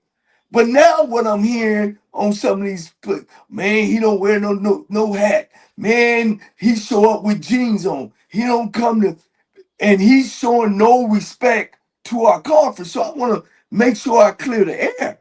I'm saying, look, this is what you was asking for. I don't want to hear the excuses because he don't wear Norfolk gear. This is what we said. So let's go with him. Let's see what he's gonna do about it and stop freaking complaining. That's what I'm saying. And I don't think, and Rocky, I want to be clear. I don't think anybody is like, well, let's fire him because of that. I think when anything, it's just a certain protocol is what people would like to see because it's Michael Vick. Listen, man, we came up. Listen, I came up in the night. Rocky, you did too. Man, there was nothing. When you saw Martin come in there wearing a Grambling thing or a FAMU thing, man, we were like, oh, man, look at Martin is wearing that. You know, he come out there, Def Comedy Jam, wearing that stuff. Man, it's just a pride thing. So people, I don't know why people act like this is something unusual. But that's what I want to say on the flip side, guys. We went and begged this guy to come in and work for us. We open our legs up and say, get it. And then the next morning, he gone, out. And we went, are you coming back? No, he ain't coming back. You know what I'm saying? So he'll be back, or he'll wear a hat or a shirt or a jacket when he want to. In the meantime, shut the hell up. Because that's what we chose. So Coach, the only thing I'll say about that, Coach. Yes, sir. Is this. In a situation when you're hired to do a job, there's a scope of work that you're given to do. Yes, sir. And if you want to maintain employment in said job, whatever it is, you have to do whatever is within that scope of that job. I just don't think it's clear to the fans and the public at large what the scope of his job was in addition to coaching. You understand what I'm saying? Because again, when he's not wearing the gear, he's not on the coaching field. He's not on what you would consider official Norfolk business. He's just out in the public doing his thing, doing podcast interviews or whatever. He may consider that his own personal time, right? Right. It's just our recommendation that while he is the coach at Norfolk, that he makes sure that the Michael Vick brand is aligned with his HBCU that's paying him. That's what you want. And what is it? What obligation does he have to do that? That should be within his whatever scope of work he was hired to do. Well, Bishop, your guys double punishing me. Yeah, I am against celebrity coaches. Nothing against them. But now that we don't hard one, you know, he's a black man like I am. And if he don't want to wear his Norfolk hat and jerseys, which he should, and this is why I'm against celebrity coaches, especially guys that ain't walked the walk of HBCUs and don't know what it takes to be a head coach, was against it and still against it. But now that we're in this place, leave him alone. He'll put the goddamn hat on when he want a hat, and he'll represent Norfolk when he want to represent Norfolk, and leave him alone. So let me ask you this here. Does is this a conversation that's worthy of the AD having with Michael Vick? Oh, Ain't no question. Yeah, The AD, the president, the National Alumni Association, somebody need to grab him by the collar and say, "Look here, brother. Man, we giving you $400,000 now." And what if he say I wasn't on official Bro, you coaching listen. Okay, I'm business? gonna tell you, hey man, He listen. ain't no official. He is the head football Thank you. coach of a major institution. Hey, He listen. ain't no official business. Hey, And man, he says, "Hey, hold up, guys! Don't forget, I'm Mike Vick." no, wait, hold on. So I'm gonna answer that. So let me tell you something. I was real cool with Lorenz Tate. He used to come to Atlanta. We used to kick it, right? He'd throw parties with me, right? So I said, "Hey, Lorenz, I want you to do a party for me." He said, "Steve, hold on, no, you got to pay me." I said, "Bro, we boys." He said, "No, if you want me to walk outside, I'm got to be on." Michael Vick is always on, bro. He ain't never off, Rocky. He ain't never off. No, he not. He not. I'm just telling you, that's what comes with the territory. It's just like, what did I tell Coach Parker? I said, he up in Ida Bena, bro. I said, "Hey, man, keep that hat in your car at all times. Because that's gonna carry you well." And like I said, first of all, ain't nobody criticizing Michael Vick. But what we want, and again, Deshaun Jackson, because you are a representative of the brand. And I'm telling you, from a marketing standpoint, if you're marketing the brand, you should always, they say, always be selling, always be closing. Point blank, period. Because there's a lot of people, Rocky, that don't even know that he's the coach at Norfolk State. I agree. Okay, so if I go on TV and I got this Norfolk State hat on, and I'm a kid, or my daddy see it, "Hey man, Mike Vick coach over there. Oh yeah, he's daddy coach over there." Y'all wore me out. Y'all wore me out. Michael Vick, we gonna be on ESPN. We gonna be on every channel, and he gonna bring people to Norfolk State. The man don't even represent the school when he get an opportunity to. He is the head coach of a damn HBCU school, one of the best in the damn East Coast, man. He's got to understand and know his job.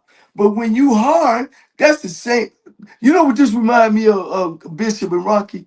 This remind me of the boy that we hired at Bethune-Cookman. They don't understand a contract and a deal. See, what was my boy's name, man? I got to call it Ed Reed. Ed Reed thought he was on a deal. What's the deal? I'm bringing something to the table, you bringing something to the table. But I'm doing something for you, you doing for me, so I can say and do whatever. See, Ed Reed had got that mixed up. You know what I mean? He didn't understand you under a contract. So he was like, "Well, I'm Ed Reed, I'm going to bring this to y'all," and that's the way they made him feel. Because he started hollering during the time, "Well, man, I talked to Dion."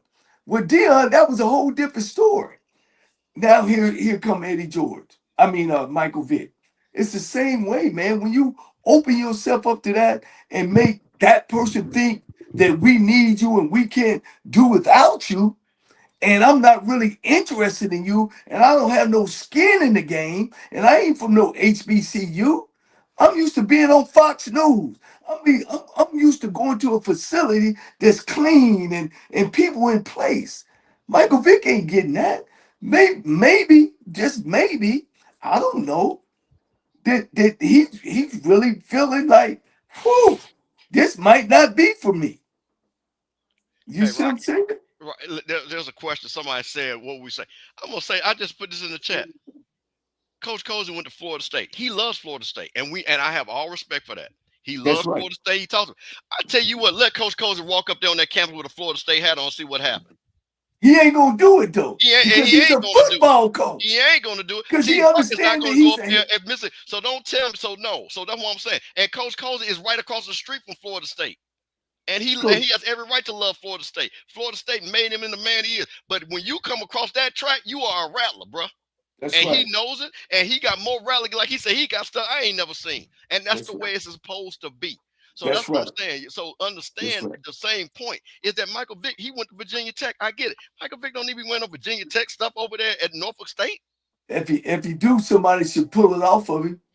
So bro. So like I said, again, what about the hat that says Vic on it? Man, look, throw that shit away, man. We paying this man $400,000. He got gear. We need what? Look. What about the hat that say? What about the hat that say Fox Sports? Hey, man, damn that, Coach. Is he working for Fox Sports? Rocky. We hired this man to be the head coach, but at the end of the day, guys, he's an African American man, which is a black man that we want to see successful. So myself is take what you get. We riding with Michael Vick, Johnny Cole. I'm riding with Michael Vick, and I hope he win because when he win, HBCU win, and we all win. That's a big deal. But exactly. But I want Michael Vick. Listen, man, I'm gonna say this. I'm gonna say this again. When you get guys like Michael Vick and Deshaun Jackson, you want them to be successful because when you got Michael Vick, Norfolk State playing South Carolina State, that's going to be a big game. I want that to be a big game. Right. When Southern Jackson State play, that's a big game. When FAMU Jackson State play, that's a big game. Now T-Buck is up there. I want Valley to be a game where Jackson State like, oh, okay, we at least got to take these guys serious. Alcorn, we got to take these guys serious. That helps the conference out. Right. Let me make sure our fans understand who Johnny Cole is.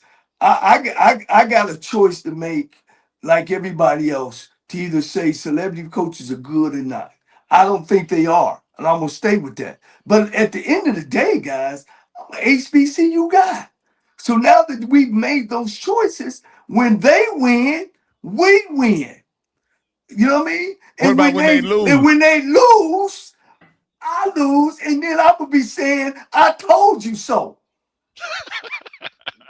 Shit. Hell, look, I know what I'm doing in this game. And all Michael Vick is doing is either somebody at that school is going to have to grab him and say, hey, buddy, we brought you in here to represent Norfolk State. Not yourself, not Fox. You know what I'm saying? We brought you in because of what you've done on the NFL playing field. This is what I hope, guys. And I mentioned this in our chat. Hopefully, Nike is in position putting a branding deal together with him in Norfolk, and he has specific attire that's like Prime attire that Prime has for Colorado. Hopefully, there's some Vic attire that he's waiting on to get printed and published and finalized with him in Norfolk. And before he goes all out, he's waiting for his stuff to get ready. I hope that's what it is. I hope he's not willful. I hope he's not going on podcasts wearing a white tee because he thinks that's what he should be doing. Hopefully he's holding off. Wait, I don't know what. How does he have to hold on when he could just go to the bookstore and get? But he wants to wear. He wants y'all to buy the Mike Vick branded stuff because he gets money for that. No, Coach, no. I tell you what, you know what's so crazy about that? He could put in that contract if he wanted to say, "Hey, if I increase merchandise sales by X amount," he can put that in the contract right now. Coach. When my brother went to Clark University, Division II program, when they got there, they had free range to the bookstore. Each coach had about $300, $400 to get whatever you want. Me and my brother got all kind of Clark shit.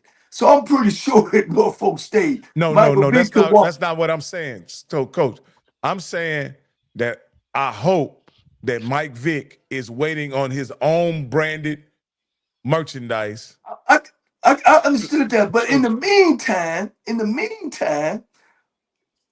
you know, he should wear Norfolk stuff. But we can't holler Michael Vick ain't SHIT or he doing. We got to ride and die because we put ourselves out there to be prostituted by these guys. No.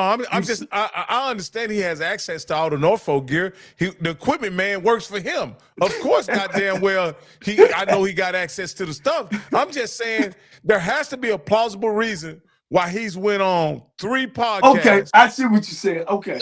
No. I'm not gonna let you do that tonight. I got time tonight. You can hang this thing up. No, because let me tell you something. You are what you do. I'm gonna use the Deshaun Jackson suit, Delaware State colors, hat, jacket. Michael Vick came like he was coming from the barbershop at his joint. So he started this trend at his very first press conference. Okay?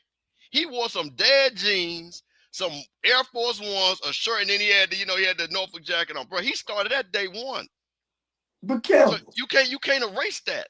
Campbell, so what is it gonna be? Y'all killed me when I was like, no, man, this ain't the right, this ain't right. But now he's there, and you know, he's not panning out as far as off the field and this media thing. And you know, I don't want people on these other shows. Let me say this. I've listened to these other shows, Campbell, and he's a hillbilly and he's this and this and his BS and all that.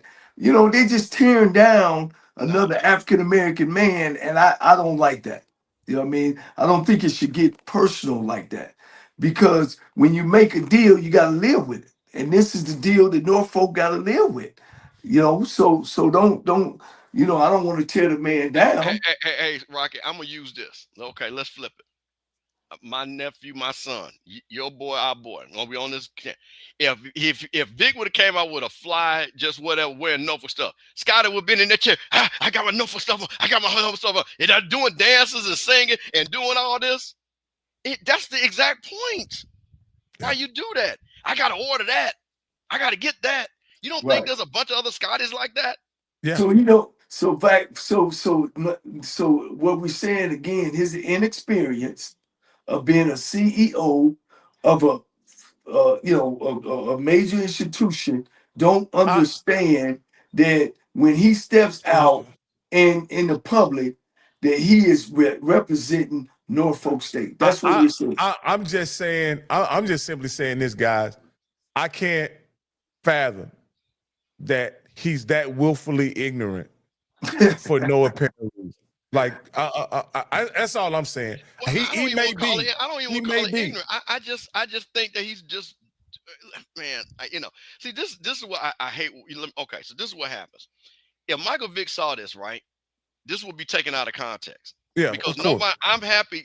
He is a perfect fit for Norfolk. Okay, I'm gonna do the Stephen A. He's a perfect fit. He's a great husband. He's a great football player. I think he's gonna do great at Norfolk. I think he might win a man. Okay, we get all that. I want to say that for the record. So ain't nobody hating. But what I expect is the best out of all of us. You know what I mean? Because I know what representation means. I know what branding means. And all I'm saying is when you come out and you Michael Vick and you got the hat, the shirt, and all that, people are going to go get that. They're going to go get it.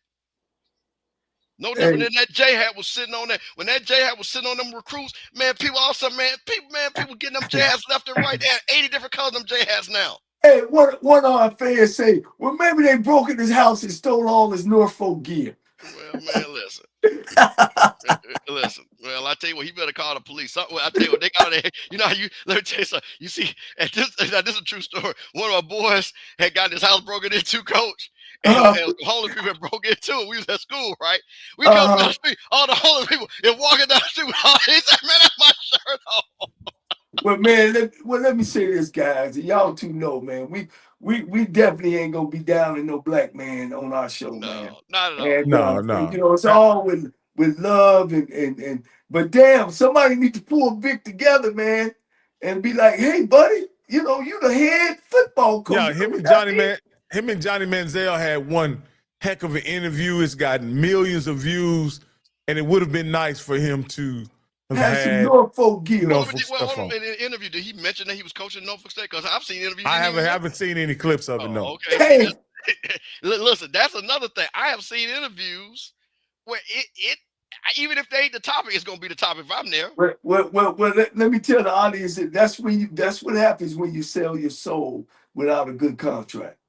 You know what I mean? You know, they went about, you know, this guy's being this, that, and the other, man, and maybe they forgot in his contract that he has his moral contract that he has to be able to represent the university, you know, when he's out. I don't know. Maybe they need to tell him that. I don't know.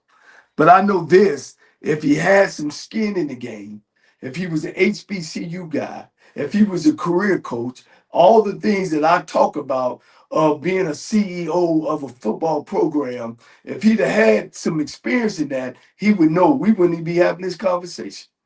Hey, Coach, I don't have nothing else. You know what time it is. I'm going to step away and y'all close it out, man. I got you, Coach. I appreciate it. I want to end it like that. Oh, well, Coach, I'm just going to say, hey, you know, shout out to Coach Buckley again for getting Coach Parker on. Shout out to you, Coach Cole, for allowing this to have avenue. And shout out to the people in the chat, man. You know what I mean? Y'all come rock with us on every Tuesday. You know, good, bad, and different. Don't like us, do like us, but at least you here. And I appreciate that, man, because most of you all are HBCU alums. I got a lot of respect for your schools. Saw a lot. And, man, and shout out to everybody that came to the SWAC tournament because you represent, I mean, y'all represented your schools, man. It was a great environment. Everybody was friendly. Everybody got down. You know what I mean? Some people won, some people lost, but it was a great environment. So, man, I just want us to keep building that. And, man, just remember this thing, man. We under siege. We under siege. I know a lot of you all seen that the president has rescinded the order from President Johnson where technically they can bring back colored water fountains and bathrooms and things like that. So, man, it's up for us HBCU folks to stand up, Coach. It's time for us. We can't hide no more. People said we had to sit out, but we cannot allow, because we're the ones that have the knowledge and the education to stand up to these type of people. So, man, I want everybody to understand that, man. And like I say, love all of you all. And Coach, once again, thank you for allowing me to be on. Yeah, without a doubt, man. Look, we ended another sensational show, 3 hours long, man. For the people who stayed with us, man, I take my hat off to you. Y'all could tell that we talk from our heart and not from the foot on our ground. We talk from here and up here. We try to give you guys all the information. Continue to subscribe to our show.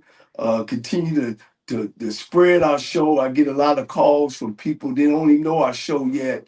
But, you know, at the end of the day, you know, we're about uplifting. I'm about uplifting African-American coaches and African-American culture, especially HBCUs. And sometimes, you know, I'm always ain't on the right side, you know, or the left side.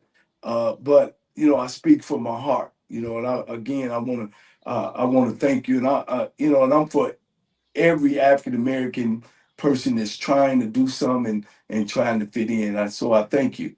I know this world is getting tight. Stuff is, you know, is uncontrollable. But one thing about it, like I tell my son, he's 23 years old. He's Johnny Jr. And, you know, he's a 22-year-old searching and finding. And I told him at the end of the day, son, whatever happened to you, you got a place to come. You got a place to come home. You know, and so I tell you guys that if you feel yourself at the end of the rope, always tie a knot and hold on tight, because ain't nobody bad like you.